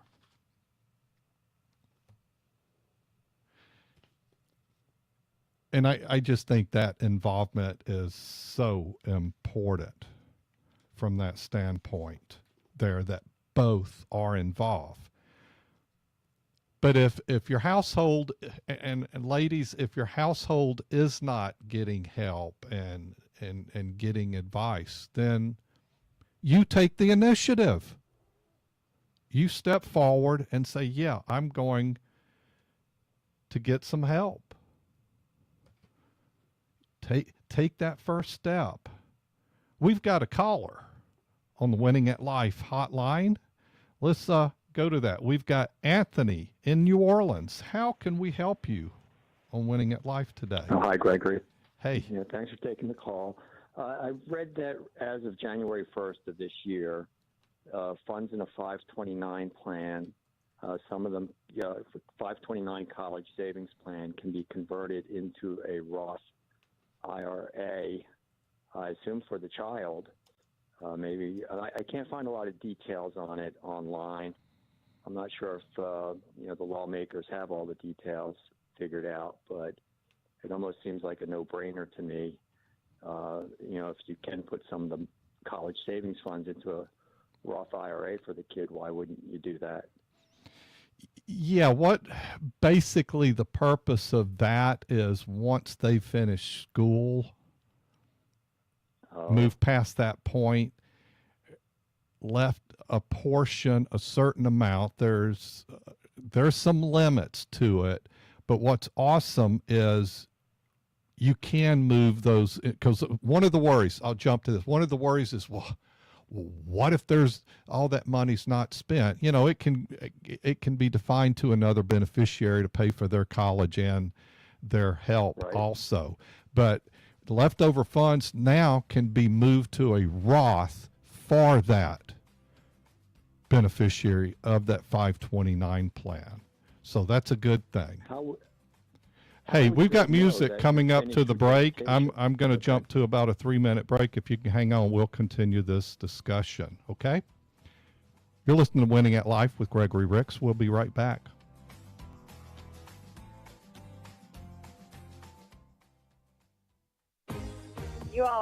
so good. I've listened to you for years. Ask Gregory is a financial podcast from the guys who bring you Winning at Life with Gregory Ricks. I am near retirement, and I wish I would have been listening to y'all for the last couple of years. Learn the ins, outs, do's, don'ts, rules, and tools of the financial world. I have a broker. He has no idea what you and I just talked about. From your 401k to your IRA to your pension to your Social Security to your Medicare. Hi, Greg. Appreciate your service to the community. From your ETFs to your precious metals. The program helps to ground me. There's some personal, real life there. Find the Ask Gregory podcast on the Winning at Life app, the iHeartRadio app, Google Podcasts, Apple Podcasts, and Spotify, and wherever else you can find podcasts probably. That's exactly what I needed to know. Hey, I love the show. Investment advisory services offered through AE Wealth Management, LLC. The firm is not affiliated with the U.S. government or any governmental agency. What does your ideal retirement look like?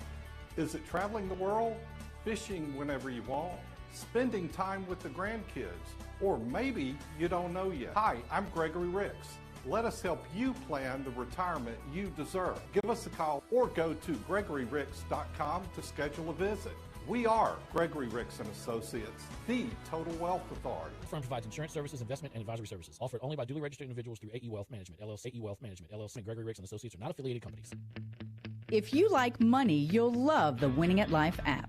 On the Winning at Life app, you can listen to the show live, and if we're not on at the moment, you can hear a replay of the latest episode of Winning at Life.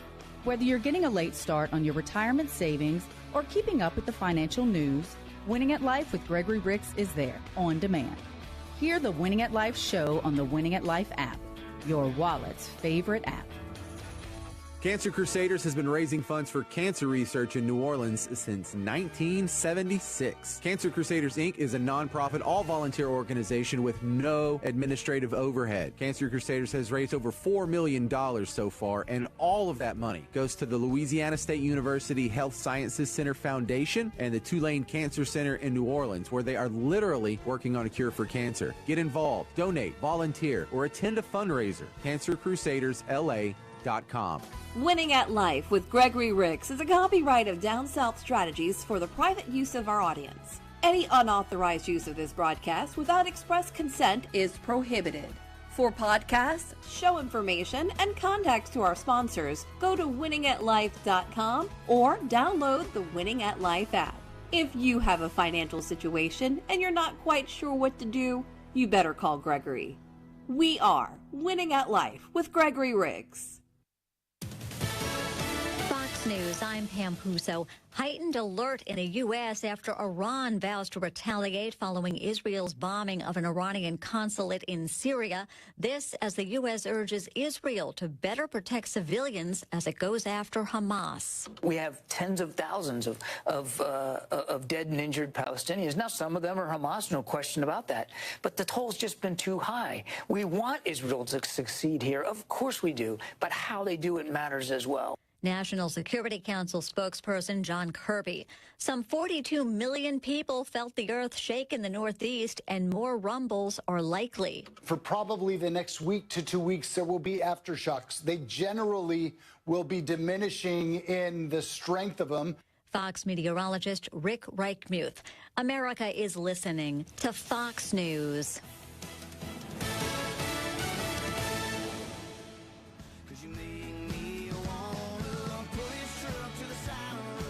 Hey, y'all. Welcome back. You're listening to Winning at Life with Gregory Ricks. If you want to join the conversation, 504-260-0995. We're going to jump back to Anthony in a few seconds regarding Roth IRAs and 529 plans, but I'm bribing women callers today. Smart Women Finish Rich by David Bach. I've got a number of these books I'll send out. Any callers, female, that call in. Yeah, it's a bias. I'm sorry. Maybe we'll open it up to both sexes next Saturday on the show. I've got another book I'm going to do as a giveaway also. Join the conversation, 504-260-0995. Anthony, we still have you on the line? Yeah, thank you. Over the break, I looked it up on the internet again. Last time I looked was a couple months ago, and it seems like there's more on it now. And you're right, you have to hold the funds for at least 15 years. and it's the unused portion. When I was looking before, I didn't see anything about minimum holding or anything about unused. So that pretty much answers the question. But while we're on a Roth IRA, why would you not do a backdoor Roth conversion if you're already over the age of 60 and you have like $7,000 sitting around in regular savings? Why would you? What's the downside of just converting it to a Roth, other than a traditional, and then backdooring it to a Roth, other than you can't take it out for 5 years?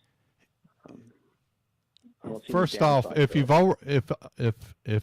already set up a Roth and that account's been established for 5 years, the 5-year clock doesn't matter, because you've already had an established Roth with money in it for 5 years. The other part of the deal is be over 59 and a half. That way you can take penalty-free distributions and take the tax-free part out from that. So that's kind of a couple of tight rules there. The other part of doing the backdoor Roth is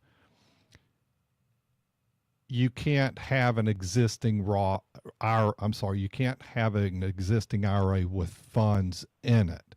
So that means you don't have a traditional IRA with funds, because if you're adding $7,000 to that to do the Roth conversion, the government's not going to let you just take that block of money and convert to a Roth. So you've got to have no funds in that.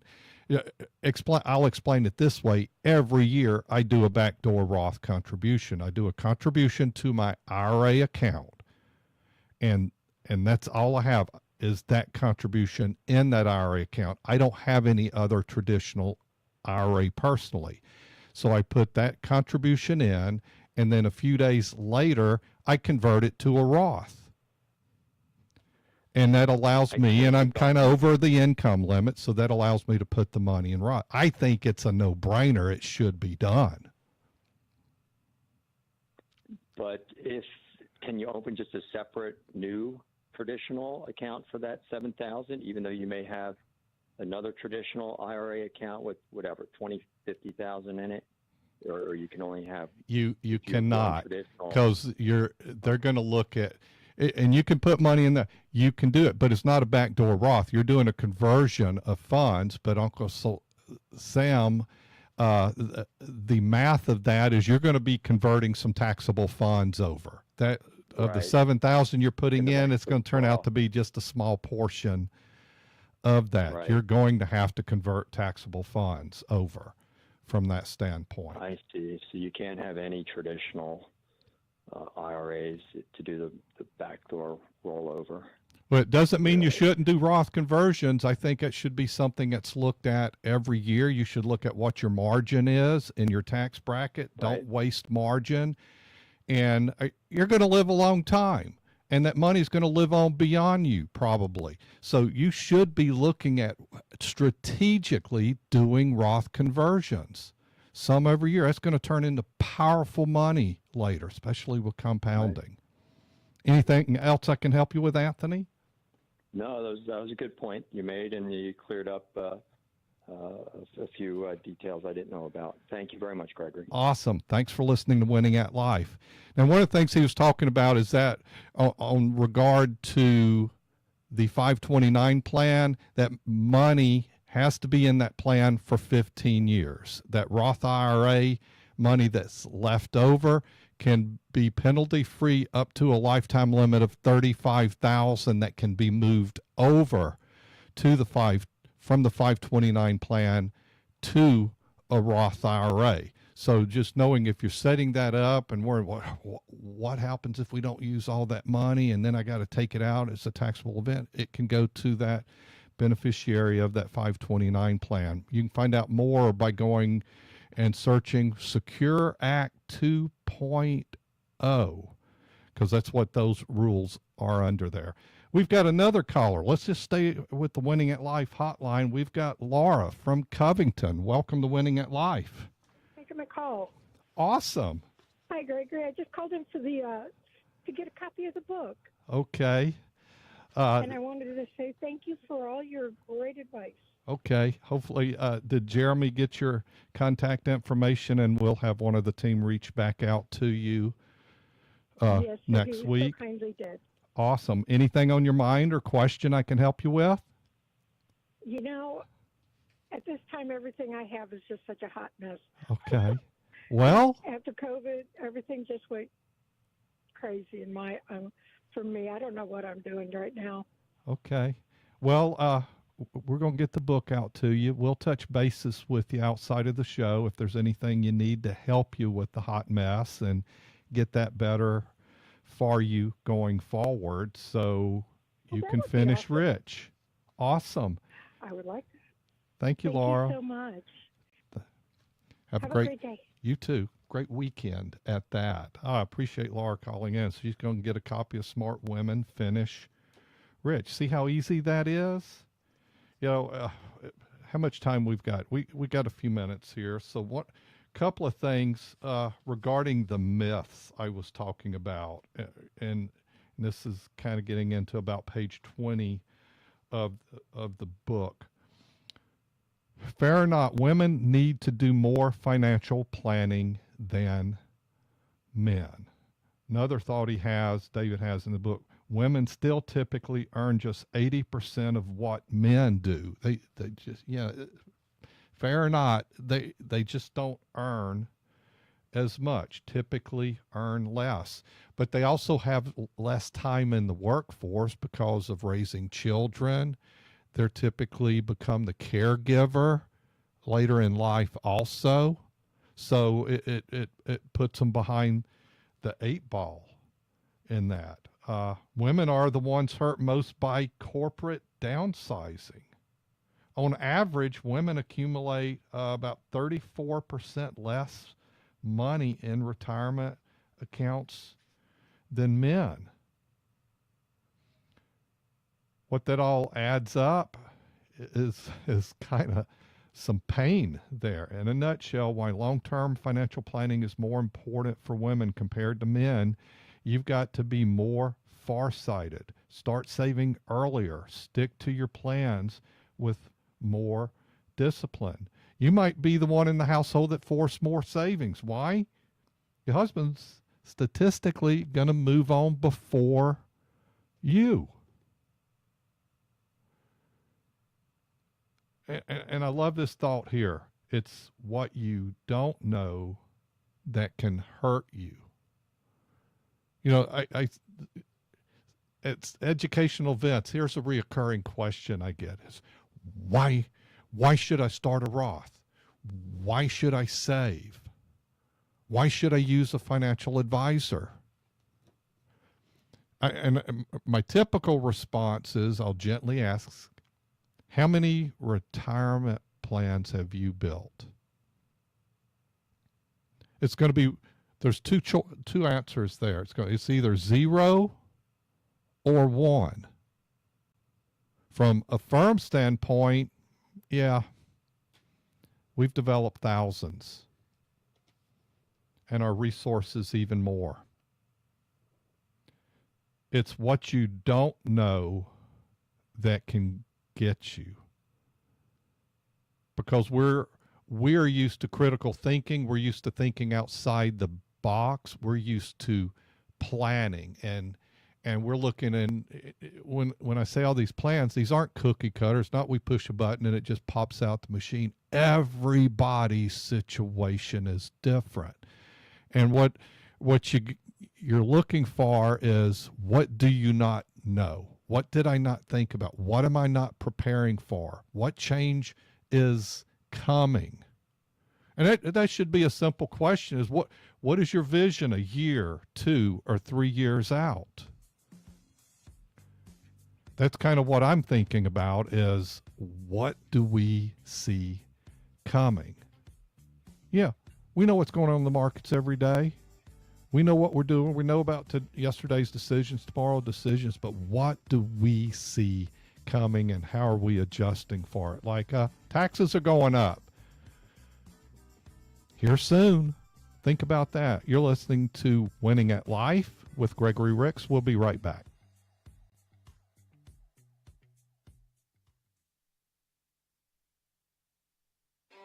If you've got a financial situation and you're not quite sure what to do, you better call Gregory. I started my retirement about 5 years ago, and I truly am late in life. Would I be better to just withdraw the money out of my GSP and pay that mortgage off? My problem is I have champagne tasting of your salary. What is a balloon note? Is that cutting it too close? So will I still be eligible for Medicare? Is there anything better I can do with the money I transferred into the Roth from my 401k? My goal is to retire at age 60. I'm 54 right now. Hey, I have a 9-year-old son, and he's got probably $2,500 in. Is there anything we can invest it in? And I just started a 401k a little late in life. Then that should be like 10%. Now, how far in advance do you recommend that someone goes to visit the Social Security office? I won some money in a casino playing poker. Gregory Ricks and Associates, 504-832-9200 or GregoryRicks.com. Investment advisory services offered through AE Wealth Management, LLC. Mom, it stinks. Hush, I'm almost done. All right, now you're safe from bugs in the backyard. Don't let mosquitoes ruin your outdoor fun. Call Mosquito Joe today. When you call, they come out and they do the spraying. Mosquito Joe's time-release capsule lasts for about a month. No more sticky bug sprays. Take back your backyard. NewOrleans.MosquitoJoe.com. NewOrleans.MosquitoJoe.com. Ask Gregory is a financial podcast from the guys who bring you Winning at Life with Gregory Ricks. I am near retirement, and I wish I would have been listening to y'all for the last couple of years. Learn the ins, outs, do's, don'ts, rules, and tools of the financial world. Hey, I love your show. Find the Ask Gregory podcast on the Winning at Life app, the iHeartRadio app, Google Podcasts, Apple Podcasts, and Spotify. That's exactly what I needed to know.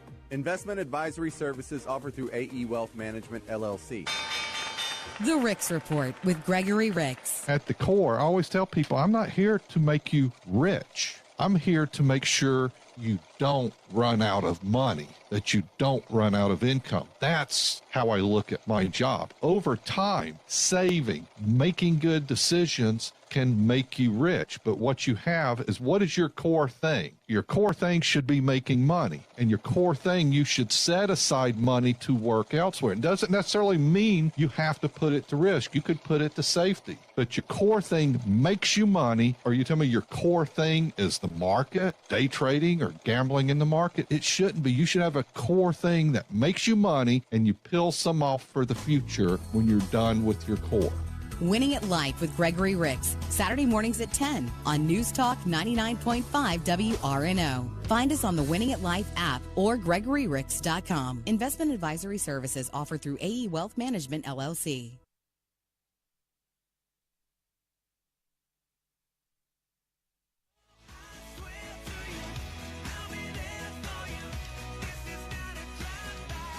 You're listening to Winning at Life. We bring this show to you every Saturday. Yeah, I started at 10. We're about to come up in a few minutes on hour 3. How exciting. I've got a lot more topics to discuss with you. I do want to talk about some Social Security.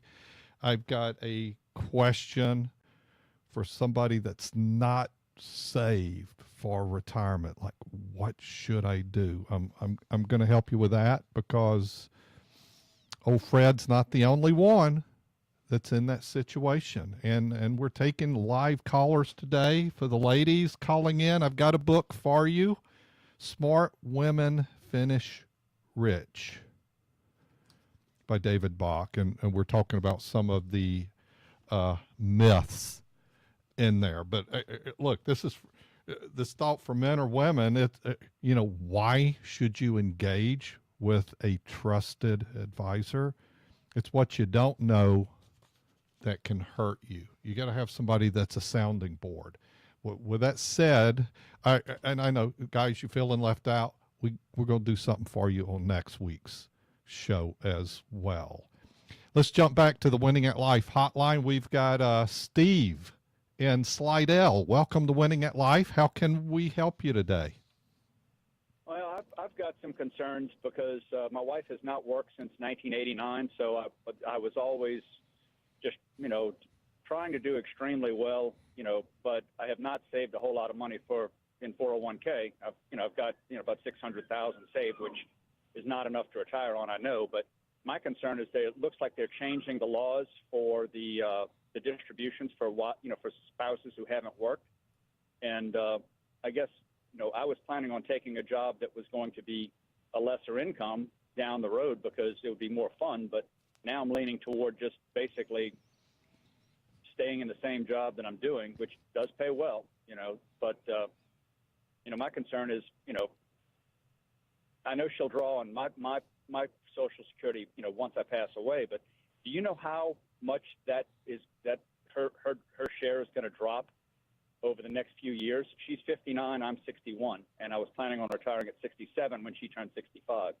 So I know it's a complex question, but I figured you'd know the answer. Yeah, here's the situation on that.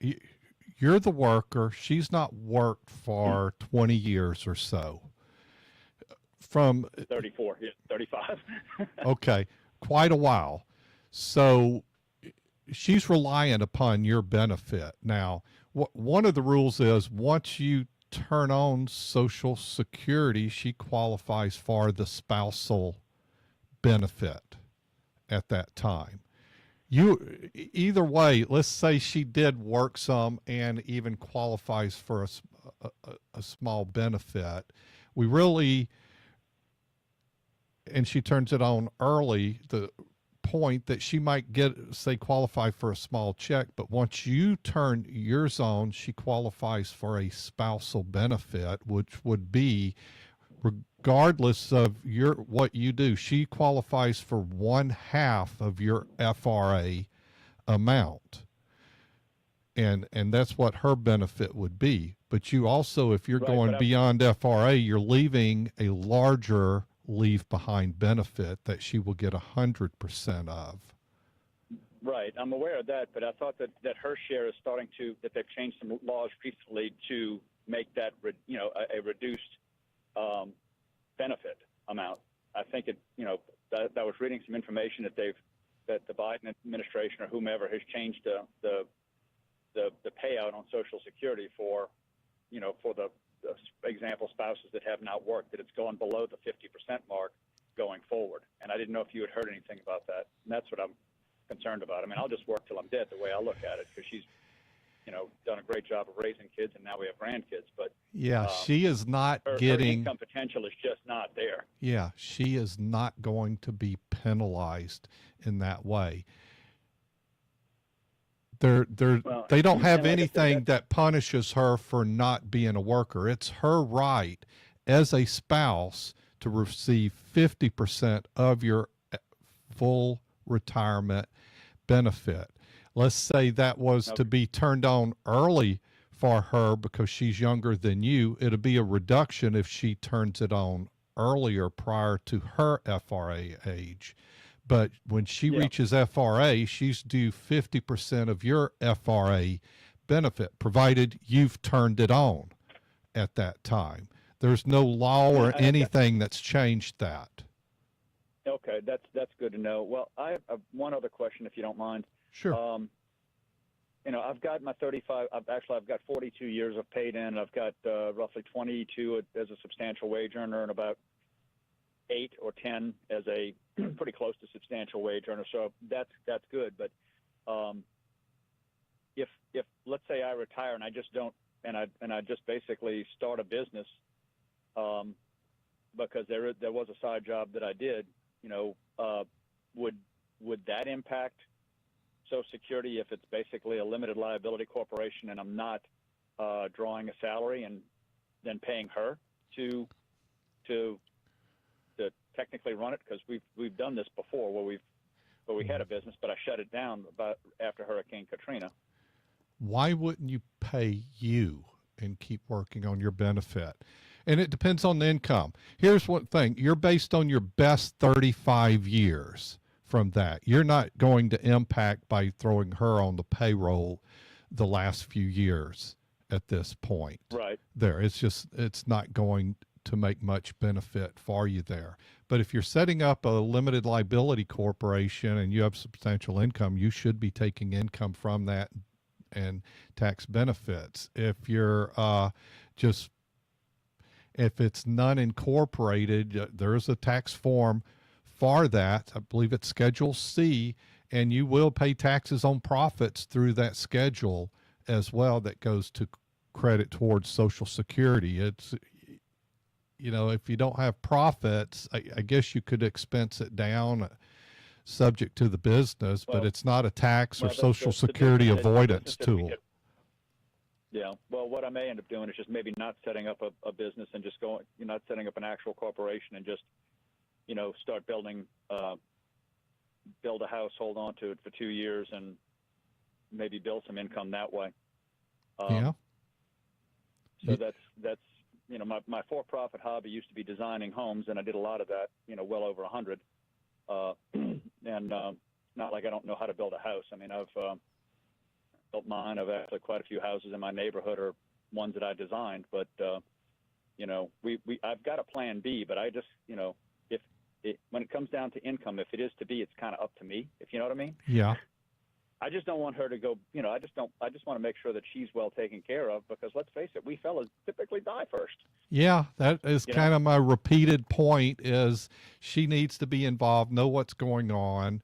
It needs to be her jam too, because the husbands die before the wives and it's left to them. But that's also to keep working on that high income and maximizing, but you've already got your 35 years in, so you can't.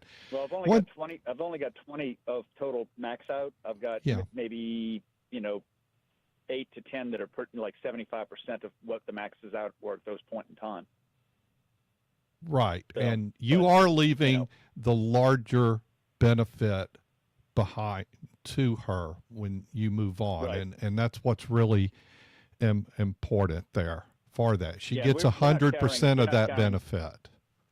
Yeah, and we're not carrying any debt. I mean, the only thing that I could do is we have a car addiction, so I have 2 vehicles. She has 2 vehicles. We could get rid of our fun vehicles if we wanted to. But who's the cause of that? That's an addiction. Is this the car lady, or is this the car guy I'm talking with? No, we're both car people. It's okay. Like she has a Durango that I bought her after Christmas to tote grandkids, because we have grandkids around.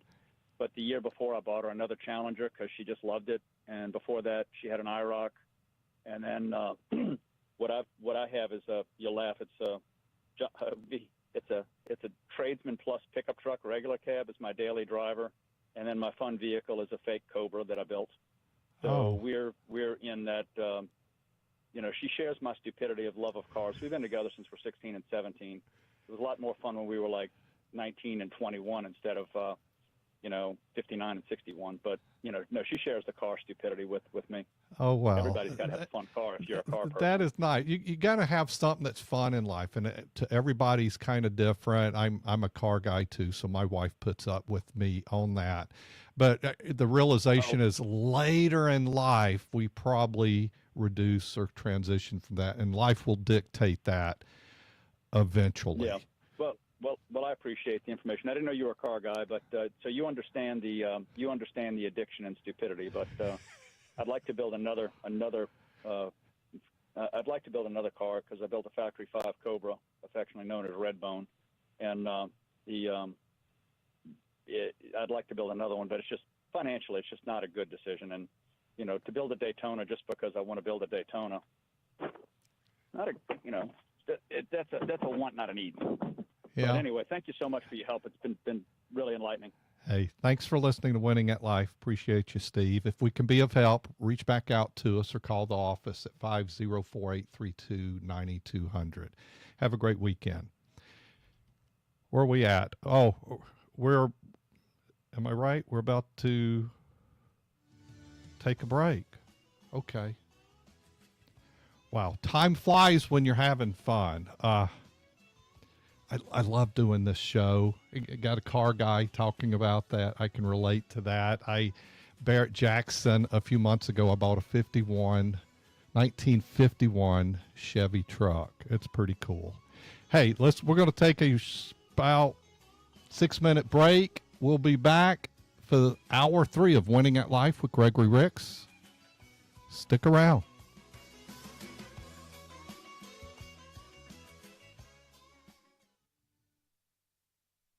From the Gregory Ricks and Associates Wealth Management Studios, WRNO FM, New Orleans, an iHeart radio station.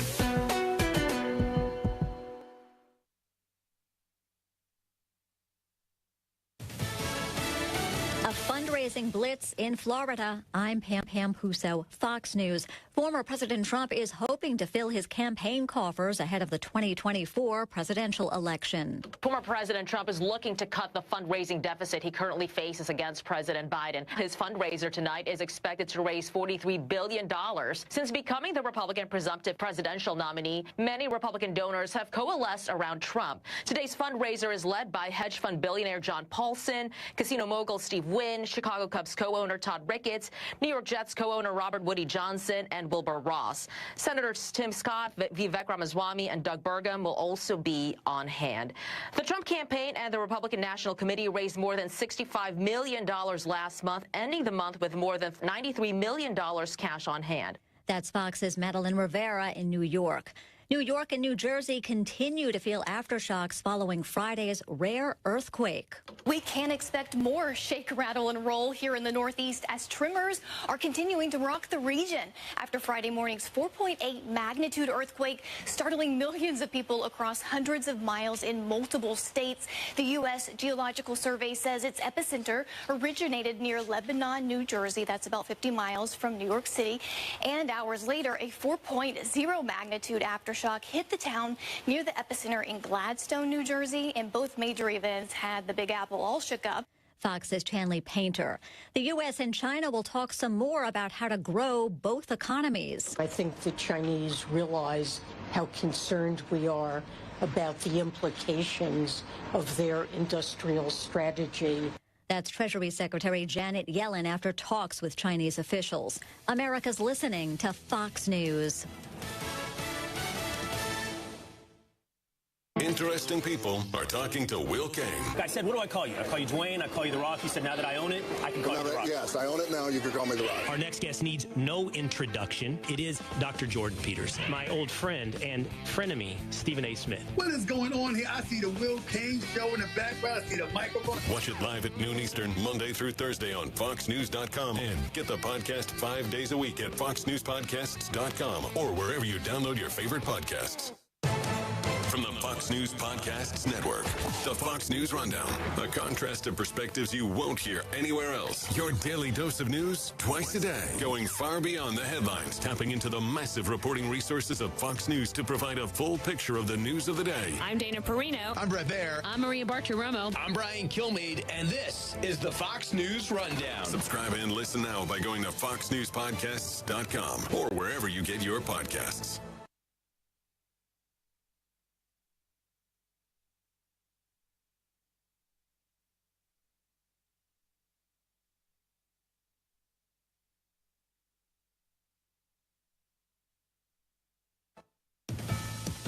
The body of a third victim of the Francis Scott Key Bridge collapse in Baltimore has been recovered. Baltimore Mayor Brandon Scott revealing Unified Command dive teams recovered the body of Maynor Yasir Suazo Sandoval. Maryland State Police, the FBI, and reps from the governor's office met with and notified the 38-year-old construction worker's family. Scott adding, I am grateful for the first responders who have maintained focus on recovering the remaining victims. Officials say 8 people fell from the collapsing bridge after a cargo ship crashed into it. 2 were rescued, 3 bodies have been recovered, and 3 victims remain missing. Colonel Roland Butler Jr. of the Maryland Department of State Police saying in a statement, I can promise you we are fully committed to finding closure for each of these families. Kristen Goodwin, Fox News. A federal appeals court has blocked a debt relief plan for students who claim that they were misled by colleges. The 5th U.S. Circuit Court of Appeals has ruled the Biden administration plan to provide student debt relief for people who say trade schools or colleges misled them on matters such as whether their courses would actually prepare them for employment in their field or the likely salary they would earn is almost certainly unlawful. Career colleges and schools of Texas filed the lawsuit. They said the rules were so broad they even cover unintentional actions by a college. The panel has sent the case back to a lower court, saying the judge should issue an injunction against enforcement while the appeal continues. Lisa Lacera, Fox News. The Transportation Security Administration says an alarming number of passengers bypassed airport security last year. A TSA spokesperson says there have been at least 300 cases of security slip-ups since March of 2020. You all are so good. I've listened to you for a few.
You're listening to Winning at Life, live financial news talk radio.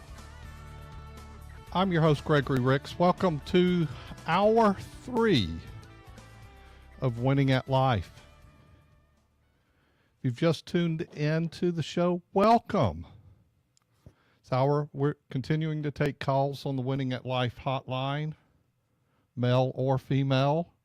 Females that call in are getting a copy of Smart Women Finish Rich by David Bach. Over 1 million copies sold, and this is the expanded and updated version, 20th edition of the book. We're going to talk a little bit about it here in a few minutes. We've had some great calls last hour as well.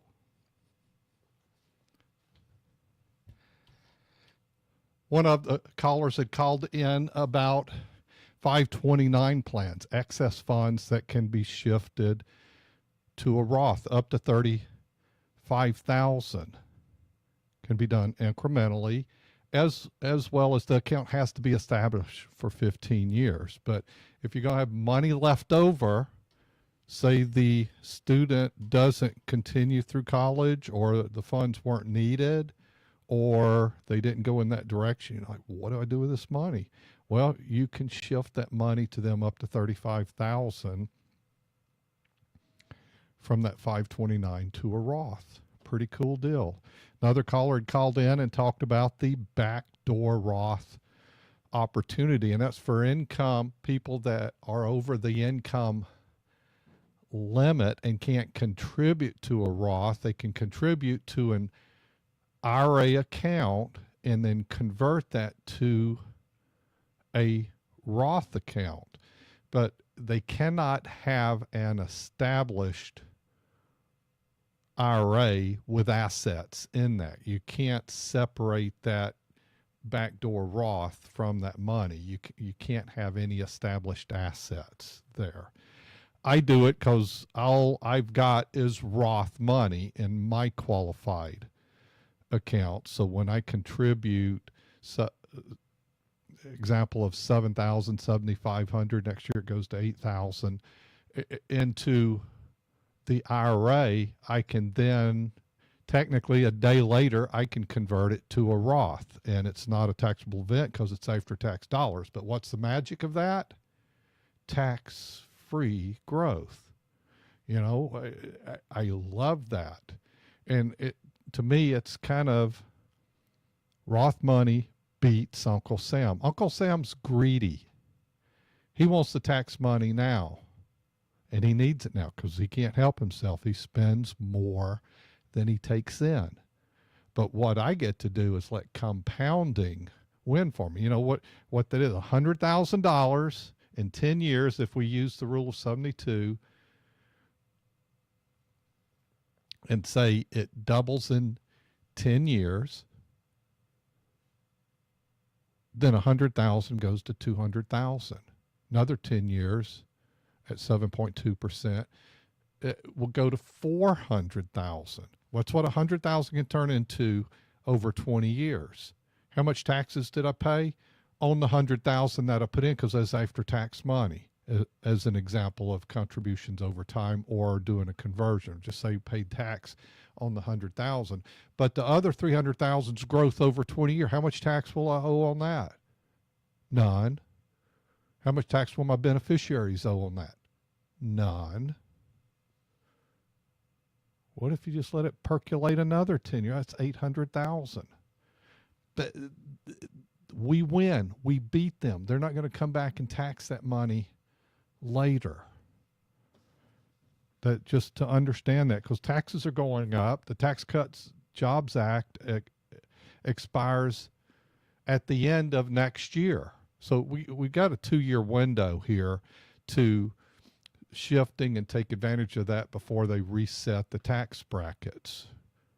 Now, it could stay in place, but basically it sunsets and reverts back to pre-Tax Cut Jobs Act in 2017, which was pre. So you kind of go by those tables. There'll probably be, there's adjustments for inflation and all, but as it stands now, everything kind of reverts back to pre-Tax Cuts Jobs Act under the law on personal tax, personal deductions. So we've got a window to take advantage of that opportunity there. And don't waste tax bracket margin. That's one reason at Gregory Ricks and Associates, Advisors and Retirement Solutions, we do a tax analysis every year. It provides a report of what are they looking like tax-wise based upon their most recent tax return. And if we're looking at opportunities, that analysis that we do looks at those opportunities going forward, and then the what ifs, because you also what is left in that margin, leftover tax bracket.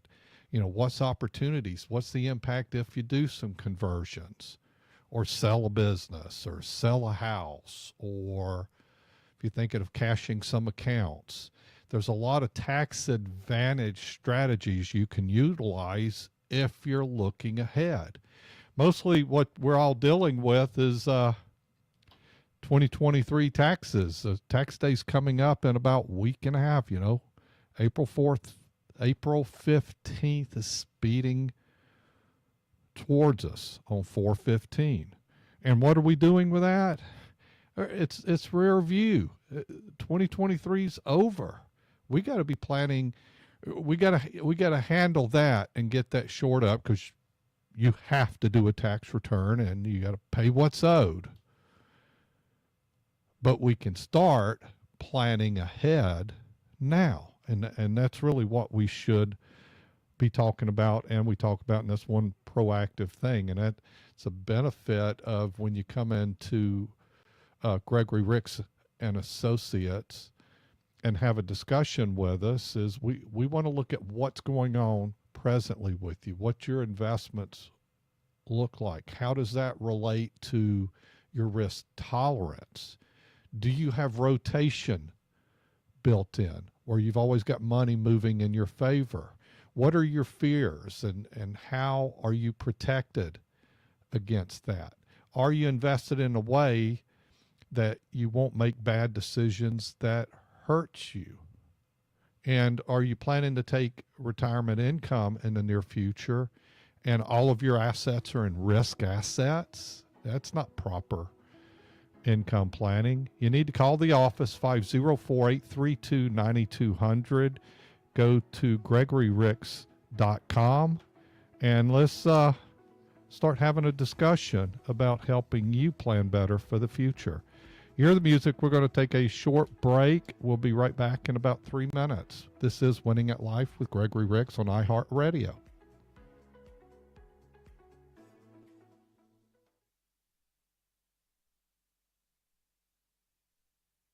Ask Gregory is a financial podcast from the guys who bring you Winning at Life with Gregory Ricks. My mother just inherited a couple of annuities. If you could explain the difference between a government pension offset and the windfall elimination provision is. You now make too much income to contribute to a Roth IRA. Find the Ask Gregory podcast on the Winning at Life app, the iHeartRadio app, Google Podcasts, Apple Podcasts, and Spotify. You all are so good. Investment advisory services offered through AE Wealth Management, LLC. What's cooking, Gumbo Nation? This is Dwayne Stein of Mortgage Gumbo. Buying a home in today's market is brave. At Mortgage Gumbo Dadcam, my free second look saves listeners and homeowners like you thousands in interest, reduced fees, and lower interest rate. Before you buy, trust but verify with Mortgage Gumbo's free second look. Let me shop the best options for you today. Trusted for 30 plus years, I'll earn yours also. Visit MortgageGumbo.com. If you like money, you'll love the Winning at Life app.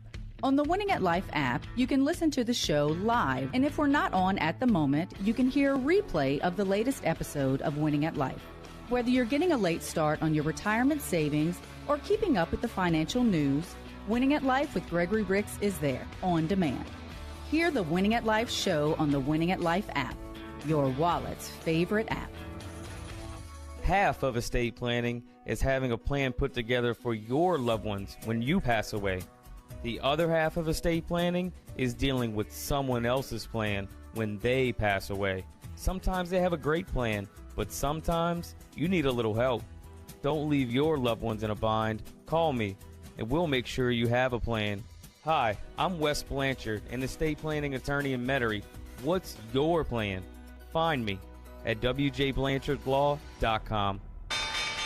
The Ricks Report with Gregory Ricks. If you do not have money set aside, you do not have retirement assets, you don't have significant savings, you're thinking, well, when should I turn on Social Security? I'll answer that for you right now.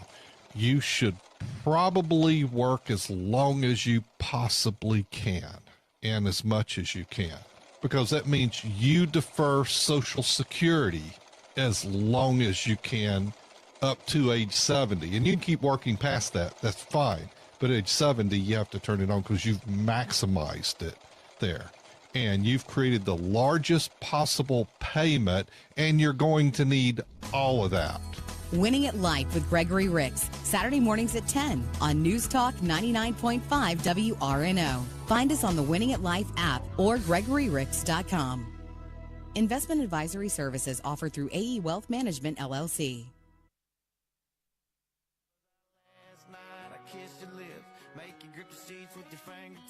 Last bottle of Jack, we split a fifth. Just talking about life, going sip for sip. Yeah, you know you love to fight. And I say shit I don't mean, but I'm still gonna wake up on you and me. I know that last night. Welcome back. You're listening to Winning at Life, live financial news talk radio. This is hour 3 of Winning at Life. If you want to catch the whole show, start it over again. We're streaming over on Facebook Live and our YouTube channel. On Facebook Live, it will restart at 1 o'clock, essentially. Audio will be uploaded on Monday for audio downloads. More information on that, go to GregoryRicks.com. The Ask Gregory podcast, go to where you listen to podcasts and do a search for Winning at Life. Well, it's actually the Ask Gregory podcast with Gregory Ricks. Check that out. Small bites, a lot of topics. We want you to become efficient financially. Knowledge is better. For female callers today, we've got Smart Women Finish Rich book. We'll send you board op. Today's Jeremy. He'll get a little bit of information so we can reach out to and get the book. to you as well. To call in to the show, it's 504-260-0995. Couple other thoughts from the book. I was talking about the myths that impact women. Don't fall for the most common myths, David says. Whenever he conducts one of his Smart Women Finish Rich seminars, he generally begins the class by suggesting that the reason most women, not just women, fail financially is they've fallen for a bunch of money myths that simply are not true. I'll give you a couple of them here. Make more money and you'll be rich. The most commonly held myth about personal finances is that most important factor in determining whether or not you'll ever be rich is how much money you make. To put it another way, ask most women what it takes to be well off, and they will invariably say more money. It's kind of a myth. I read stories time to time about people that, just necessarily didn't make a lot, but they have money, they have means, they have financial security, because what they do, they saved over time. One of the thoughts he shares on that, the problem is not our income, it's what we spend. Or look at it a little bit different, it's what we save. He's got an earnings outlook here in the book on page 26. How much money will pass through your hands during your lifetime, and what will you do with it? Here's an example of your monthly income. Let's say your monthly income is $3,000 a month. Over a 30 years of working, that's $1,080,000. Or 40 years is $1,440,000. That's on $3,000 a month. But let's jump up and put you at a $60,000 a year income. Over $5,000 a month. Over 30 years is $1.8 million. 40 years, $2.4 million. Made a lot of money. It's a lot of money. No, we don't have it at once. But just imagine putting some of that, just a little bit of it away over the years. There are some findings here I'm going to look at, and he's got this here, a phrase Texans use to describe someone who is all show and no substance. Big hat, no cattle. He's got a bit here from The Millionaire Next Door by Tom Stanley wrote it, who interviewed hundreds of millionaires and came up with some findings that surprised himself and probably will surprise you. Let's look at a little bit of these findings from Stanley. The average net worth of a millionaire is $3.7 million. The average millionaire lives in a house that costs $320,000. The average millionaire's taxable income is $131,000 a year. For the most part, millionaires describe themselves as tightwads who believe that charity begins at home. Most millionaires drive older American-made cars. Only a minority drive new cars or ever lease their cars. Fully half of the millionaires Stanley surveyed never paid more than $399 for a suit. Millionaires are dedicated investors, on average investing nearly 20% of their total household income each year. David goes, just another thought from David there is what amazes him about these facts is that a family with a net worth of nearly $4 million, the average net worth that Stanley surveyed, is by most people's standard very wealthy. David certainly feels that $4 million is a rather comfortable amount to have accumulated, and he'd be willing to guess that you do too. Yet the income these people earn are an average of $131,000 a year. It's not giant income. It's just saving money over time.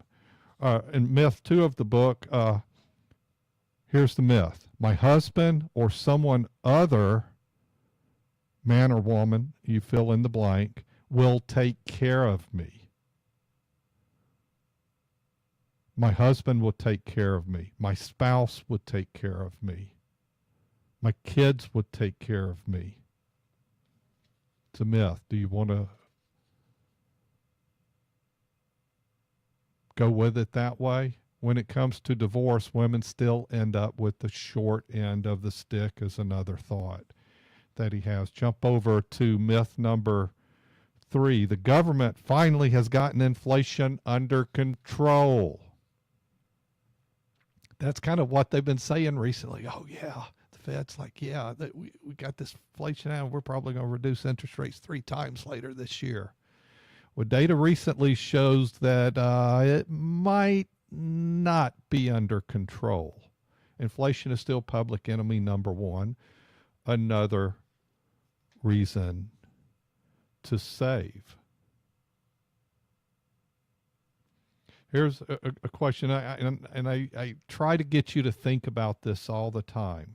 And that's why when you come into my firm, you both are going to come in. You both are going to be kept up to date. And let's say, and I've got clients like this that they both start out, but Jan will tell me, you know, Gregory, I like you and I like what's going on. I'm just not going to come to every meeting. We want her to come to once a year meeting. There's other things that goes on and she might not want to attend those. But also when we do a quarterly call, we reach out to Jan as well. And that's just, she's being looked out for, and we're just checking in on her, see if she needs anything, has any questions. But there's other stuff you do in life, and it's this simple. You know, that I'll define it this way. It's like you telling your husband, say, you know, I like dining out, but you just dine out on your own. Do you go to a concert? Do you go to a doctor every year? You should be going to a doctor every year, even if you feel good all the time. You should go every year. It's an hour of your time. But you won't spend an hour out the year seeing about your money. It's hard to care if you don't care. Oh, we care, but we need you to care. And that's why it is worth an hour of your time, and it's worth a few minutes of phone time a year as well. It's not an option. You're going to be involved, and it's in your best interest there. See if I've got any other thoughts I'll give you on that. I think I'll leave you with that. But ladies, if you want a copy of this book, call into the show. Smart Women Finish Rich. Somebody care about. Tell them what we do here, trying to help. Tell them about how we take care of couples, families, and look out for their best interest to make sure they're involved. You know, if a couple's having trouble, that's probably some lack of communication. If you don't know what's going on with your money, there is darn sure a lack of communication. And it's not going to be on me. It's not going to be my fault. We're not going to drop the ball. We're going to press the issue. And that first visit is a fit visit, and that's part of the fit. Are you working together as a couple? Is the household working together? Are they communicating? Are they going to be involved? Well, it's not his jam or it's not her jam. Well, then we might not be a fit going forward, and that's okay. Some people might find that harsh or whatever. You need to be communicating. You need to be communicating with your financial team. If there's a lack of it, that is going to be a problem. I've got some other topics I'm going to jump to for our last half hour on Winning at Life. We're going to take a short break here. You're listening to Winning at Life with Gregory Ricks on iHeartRadio.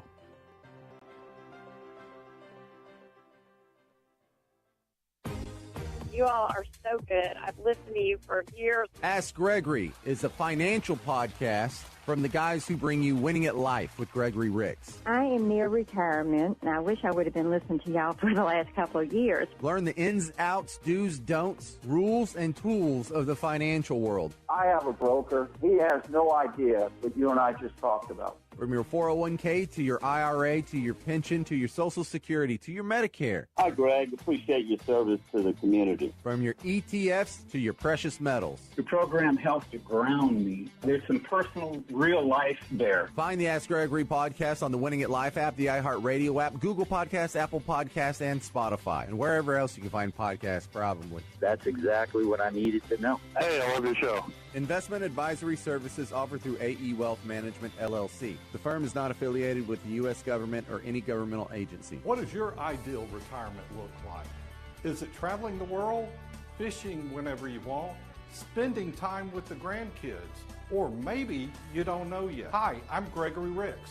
Let us help you plan the retirement you deserve. Give us a call or go to GregoryRicks.com to schedule a visit.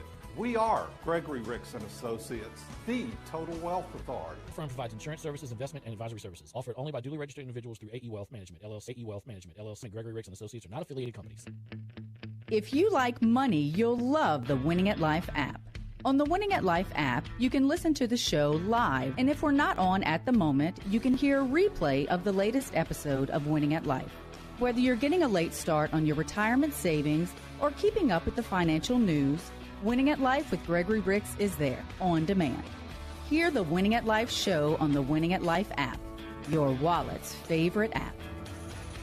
Cancer Crusaders has been raising funds for cancer research in New Orleans since 1976. Cancer Crusaders, Inc. is a nonprofit, all-volunteer organization with no administrative overhead. Cancer Crusaders has raised over $4 million so far, and all of that money goes to the Louisiana State University Health Sciences Center Foundation and the Tulane Cancer Center in New Orleans, where they are literally working on a cure for cancer. Get involved, donate, volunteer, or attend a fundraiser. CancerCrusadersLA.com. Winning at Life with Gregory Ricks is a copyright of Down South Strategies for the private use of our audience. Any unauthorized use of this broadcast without express consent, podcasts, show information, and contacts to our sponsors, go to winningatlife.com or download the Winning at Life app. If you have a financial situation and you're not quite sure what to do, you better call Gregory. We are Winning at Life with Gregory Ricks. Fox News, I'm Paul Stevens. Some Democrats in Congress pressuring Israel on its tactics while battling Hamas in Gaza. Humanitarian aid's not getting in. Aid workers are vulnerable and as a consequence pulling back, as we've seen most drastically in the World Central Kitchen strike.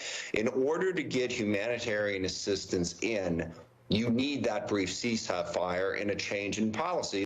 Washington Congressman Adam Smith on Fox. President Biden in Baltimore talking about the 8 road crew workers who fell off a bridge, 6 of whom died after a freighter hit that bridge. Most were immigrants, but all were Marylanders. Hard-working, strong, and selfless. After pulling a night shift fixing potholes, they were on a break when the ship struck. Divers recovering another body on Friday. America's listening to Fox News.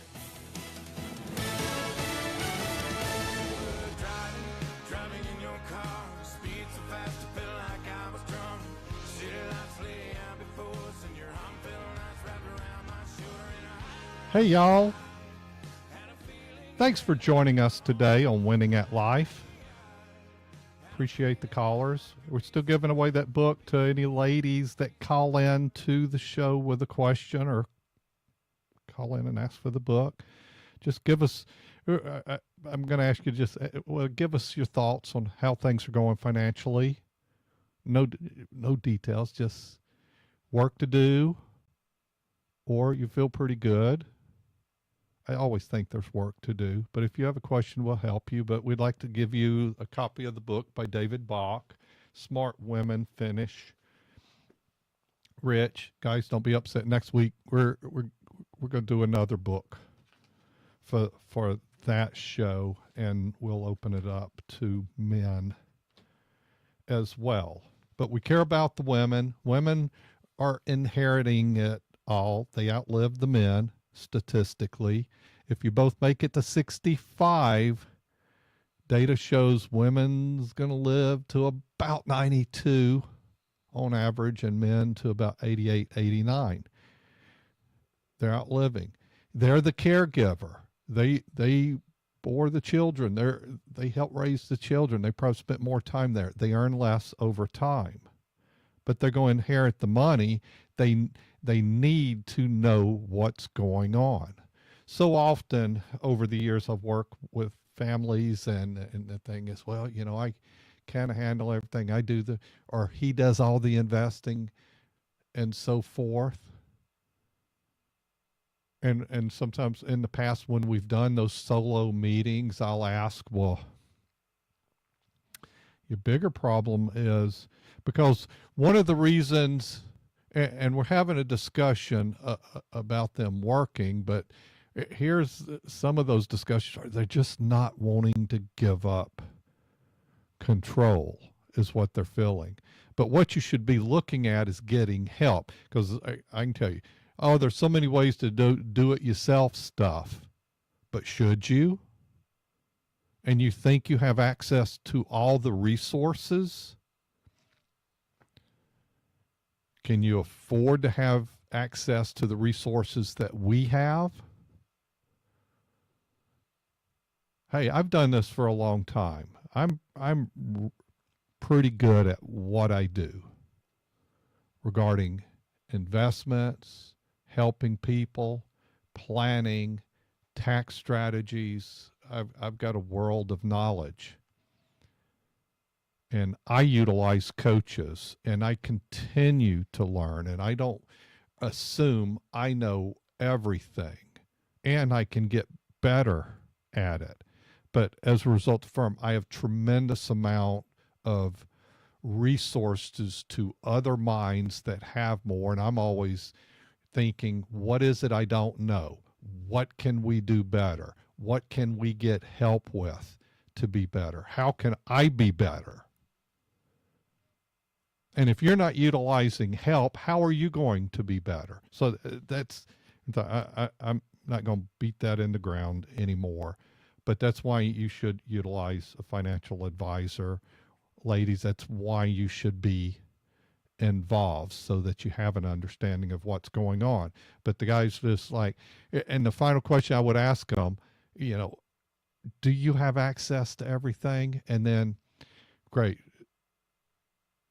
I said, when you die, this is for the do-it-yourselfer guy, I said, and the stock trader, I said, all she knows is you as an example, and you don't trust somebody else doing it. Well, guess who I can tell you who she's probably going to pick. Somebody like you. So how do you feel about that? You can tell a look in the eyes that, yeah, they're not so happy about that, but they're just not willing to engage some help. Big mistake. Big mistake, my friend. Should utilize some help. We all need a team to make us better. I could have evolved into running a small firm instead of a large firm. Why? I could have been in this way of not wanting help, not wanting coaches, not wanting staff to help me. I didn't, and let's go back some 30 years. I can tell you, my vision was not to run a large firm and have a lot of employees and have multiple offices. That was not my vision. But me learning and getting better and wanting to help more people, to be on platforms, to share information, it all kind of evolved. and my mindset changed and evolved and got better. And that's what we're needing you to do, is evolve and get better. And you'll be rewarded with more. You know, I always share this. A mentor of mine back when I was in my 20s said, your income's going to be relative to how much you know about your industry.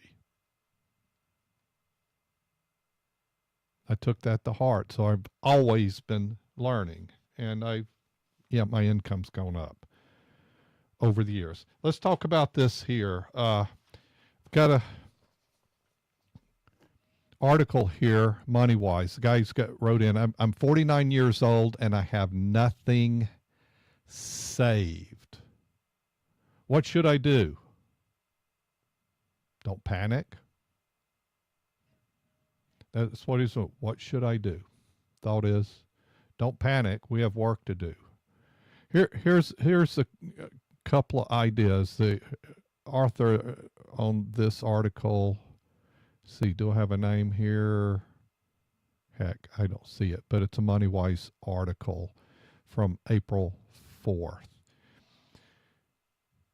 And you know what, this guy writing in for this question, he's not the only one. We hear this often, that they don't have anything saved. So number one is you got to pay off your debts. You need to get rid of debt. It's easier to save if you don't have debts. And you got to quit living on a credit card. And this goes for all ages. If you're young, you got to stop it. You got to get it paid off. And if you put something on a credit card, you've got to adjust to, if you charge it, pay it off the next month. But you also have to start living on, like, auditing where you stand every month. Like, look at your cash. It's relative. But look at your cash. What's in your checking account? What's in your savings account? What's your cash on hand? So you have an idea of what cash flow is doing. Do you have more coming in than what's going out? And is that consistent? And is a way that when you take that spot look every month, is cash increasing or is it going down? Then you have a separate look of where are you with your retirement savings, your investments, such as that. That's a separate look.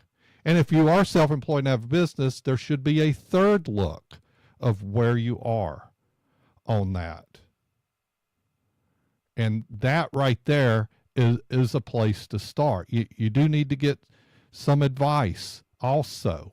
You probably are going to have to get some side income. You've got to find alternate sources of income. You've got to bring in more money if you're at 49 and haven't saved.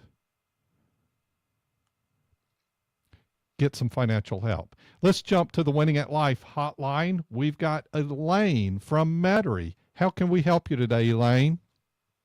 Okay, I have a question. I have a 401k I'm retired, that is still with my company. And I took some money out last year and converted to a IRA CD. Not a whole lot, just $50,000. But now, all my friends, we're all the same age, and we're talking about what we've been doing with our money. And one friend said that she had a annuity that was a guaranteed 6%. And I was curious, what was your thought on that? If you're in 401k, you're probably pretty much invested in the market in that 401k. I have the way our 401k was set up is there is a bond choice, and there is a choice that is like a bank account.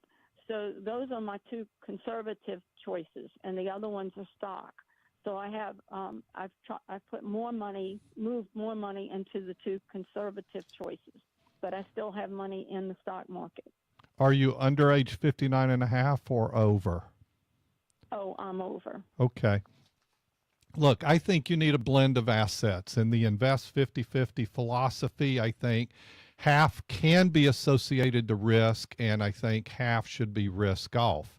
We like utilizing index tools. We like cash management. I like annuity CDs. Also, I like those in the mix that's appropriate for you on that. So I'm kind of a fan, but most of them we don't like, but there's a few that we like, and you need it for income tools. I'm going to have to step away for a quick break right here. Hang on, and let's talk some more in 3 minutes.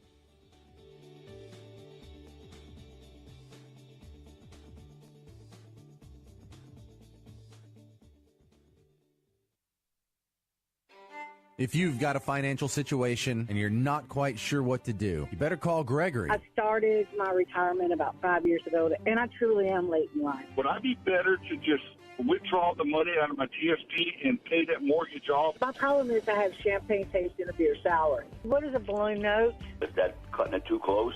So will I still be eligible for Medicare? Is there anything better I can do with the money I transferred into the Roth from my 401k? My goal is to retire at age 60. I'm 54 right now. Hey, I have a 9-year-old son, and he's got probably $2,500 in. Is there anything we can invest it in? And I just started a 401k a little late in life. Then that should be like 10%. Now, how far in advance do you recommend that someone goes to visit the Social Security office? I want some money in a casino playing poker. Gregory Ricks and Associates, 504-832-9200 or GregoryRicks.com. Investment advisory services offered through AE Wealth Management, LLC. Mom, it stinks. Hush, I'm almost done. All right, now you're safe from bugs in the backyard. Don't let mosquitoes ruin your outdoor fun. Call Mosquito Joe today. When you call, they come out and they do the spraying. Mosquito Joe's time-release capsule lasts for about a month. No more sticky bug sprays. Take back your backyard. NewOrleans.MosquitoJoe.com. NewOrleans.MosquitoJoe.com. Ask Gregory is a financial podcast from the guys who bring you Winning at Life with Gregory Ricks. I am near retirement, and I wish I would have been listening to y'all for the last couple of years. Learn the ins, outs, do's, don'ts, rules, and tools of the financial world. Hey, I love your show. Find the Ask Gregory podcast on the Winning at Life app, the iHeartRadio app, Google Podcasts, Apple Podcasts, and Spotify. That's exactly what I needed to know. Investment advisory services offered through AE Wealth Management, LLC.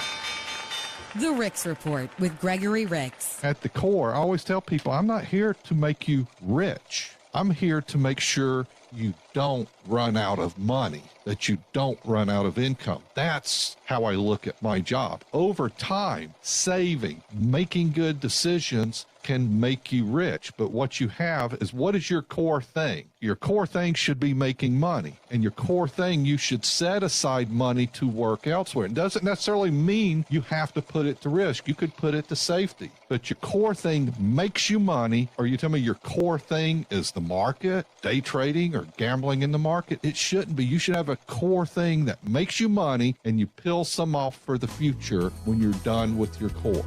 Winning at Life with Gregory Ricks, Saturday mornings at 10 on News Talk 99.5 WRNO. Find us on the Winning at Life app or GregoryRicks.com. Investment advisory services offered through AE Wealth Management, LLC.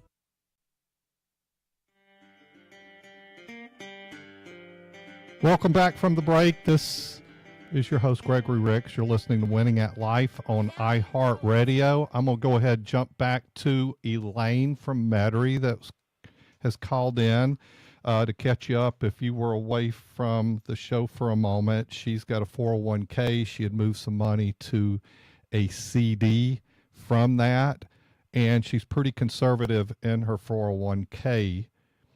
Could you repeat your question that you had overall, Elaine?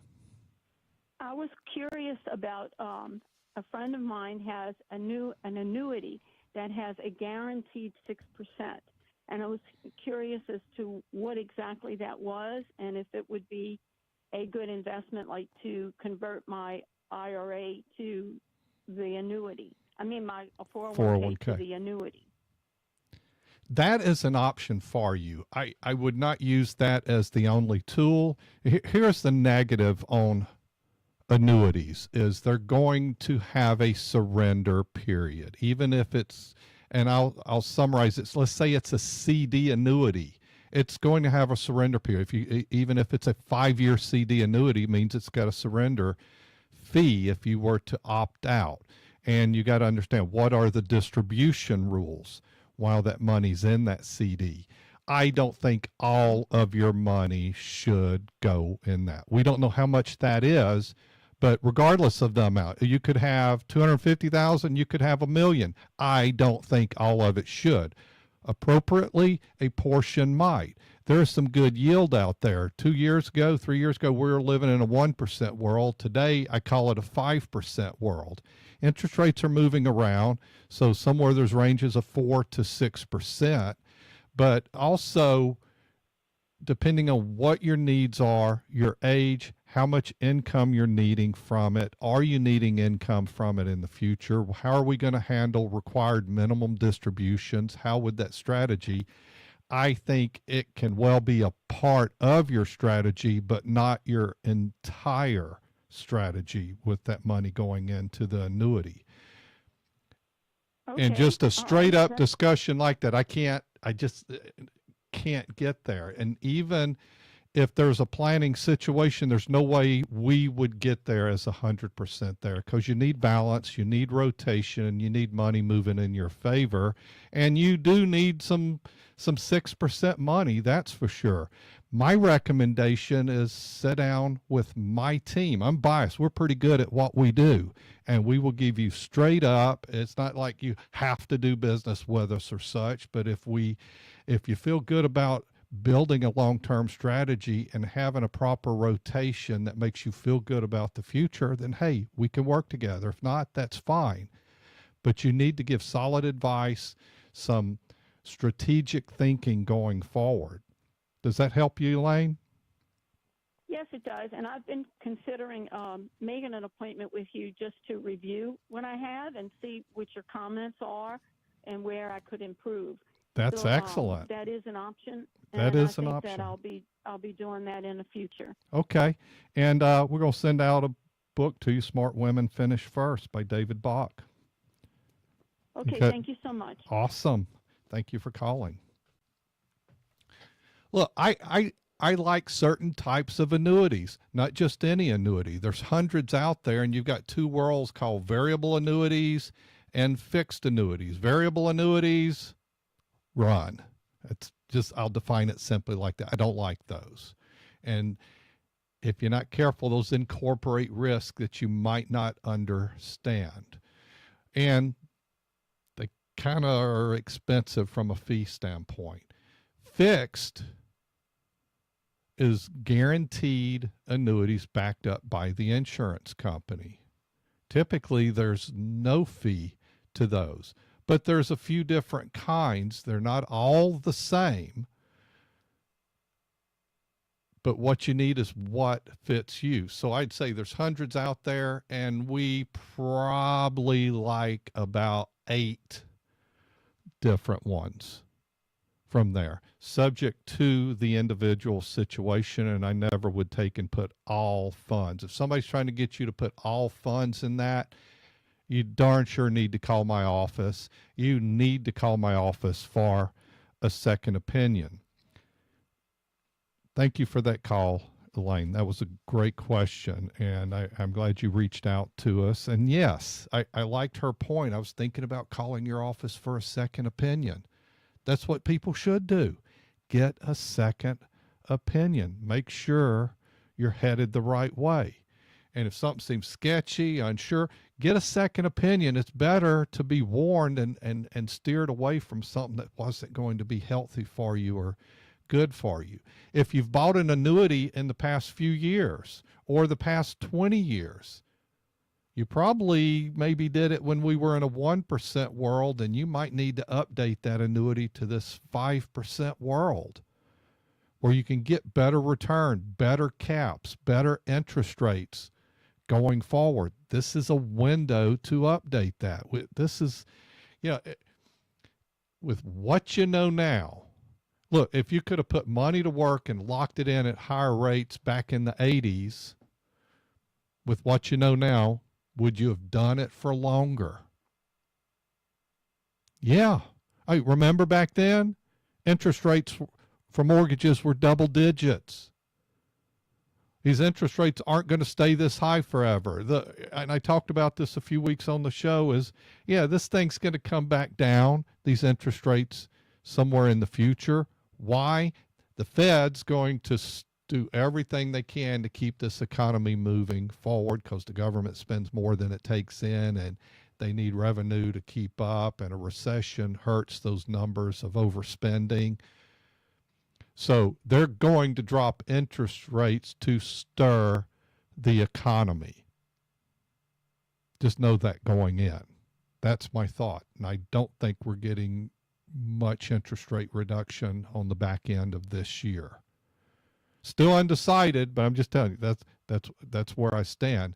So this is an opportunity, a window for you to update those tools that you've used in the past. Your firm's probably not adept at doing that. You need to call my office, 504-832-9200. Let's get you updated. Go to GregoryRicks.com. You can email info@GregoryRicks.com. Reach out for a second opinion. Or if you're not sure, get an evaluation. It's easy. It's painless. There's no fee to come in and do so. Here's a few takeaways. We got tax time coming up. 4 must-dos before tax season wraps up. This is probably all I'm going to have time for right here. But this is Christine Ben's article here. If you've got funds, consider making the 2024 contribution while it's still top of mind. If you're covered by a qualifying high-deductible health care plan in 2023, make sure that you've made those HSA contributions to the best of your ability. Now is a good time to take a hard look at those 1099s from 2023. Go back through your documents. Make sure you haven't missed anything, because the IRS, if you do, they're going to send you a letter in 2 years with some interest and penalties tacked on saying you owe us some money. And look at, and this is also the time to start shift to planning, because 2024 is going to end. And let me see, we're in April, so that puts us 8-9 months out. This year it's going to be over, and then we're going to be dealing with tax returns on it. So let's get ahead of that and save some taxes. But darn, don't miss getting some IRA and Roth contributions in here at the last minute. Reach out to my office. We can be your friend. We can be your guide. 504-832-9200, GregoryRicks.com. Y'all have a blessed weekend. I'll see you here next week. Y'all take care.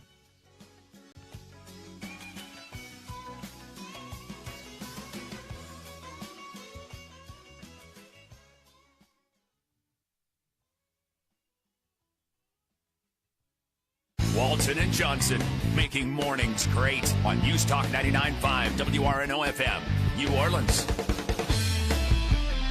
An iHeart radio station. Investment advisory products and services made available through AE Wealth Management, LLC, a registered investment advisor. Insurance products are offered through the insurance business Gregory Ricks & Associates, Incorporated. AE Wealth Management does not offer insurance products. The insurance products offered by Gregory Ricks & Associates, Incorporated are not subject to investment advisor requirements. Investing involves risk, including the potential loss of principal. Any references to protect time income generally refer to fixed insurance products or investments. Insurance guarantees are backed by the financial strength and claims-paying ability of the issuing carrier. This radio show was intended for informational purposes only. It is not intended to be used as the sole basis for a financial decision, nor should it be construed as advice designed to meet the particular needs of an individual situation. Gregory Ricks & Associates is not permitted to offer, and no statement made during the show shall constitute tax or legal advice. Our firm is not affiliated with or endorsed by the U.S. government or any governmental agency. The information and opinions contained herein provided by third parties have been obtained from sources believed to be reliable, but accuracy and completeness cannot be guaranteed by Gregory Ricks & Associates. Please remember that converting an employer plan account to a Roth IRA is a taxable event. Increased taxable income from the Roth IRA conversion may have several consequences, including but not limited to a need for additional tax withholding or estimated tax payments, the loss of certain tax deductions and credits, and higher taxes on Social Security benefits and higher Medicare premiums. Be sure to consult with a qualified tax advisor before making any decisions regarding your IRA. Neither AE Wealth Management nor advisors providing investment advisory services through AE Wealth Management recommend or facilitate the buying or selling of cryptocurrencies. Third parties and guests of the show are not affiliated with, nor do their opinions reflect those of Gregory Ricks and Associates or AE Wealth Management. AE Wealth Management provides services without regard to political affiliation, and the views of individual advisors are not necessarily the views of AE Wealth Management. We are Winning at Life with Gregory Ricks. A fundraising blitz in Florida. I'm Pam Puso, Fox News. Former President Trump is hoping to fill his campaign coffers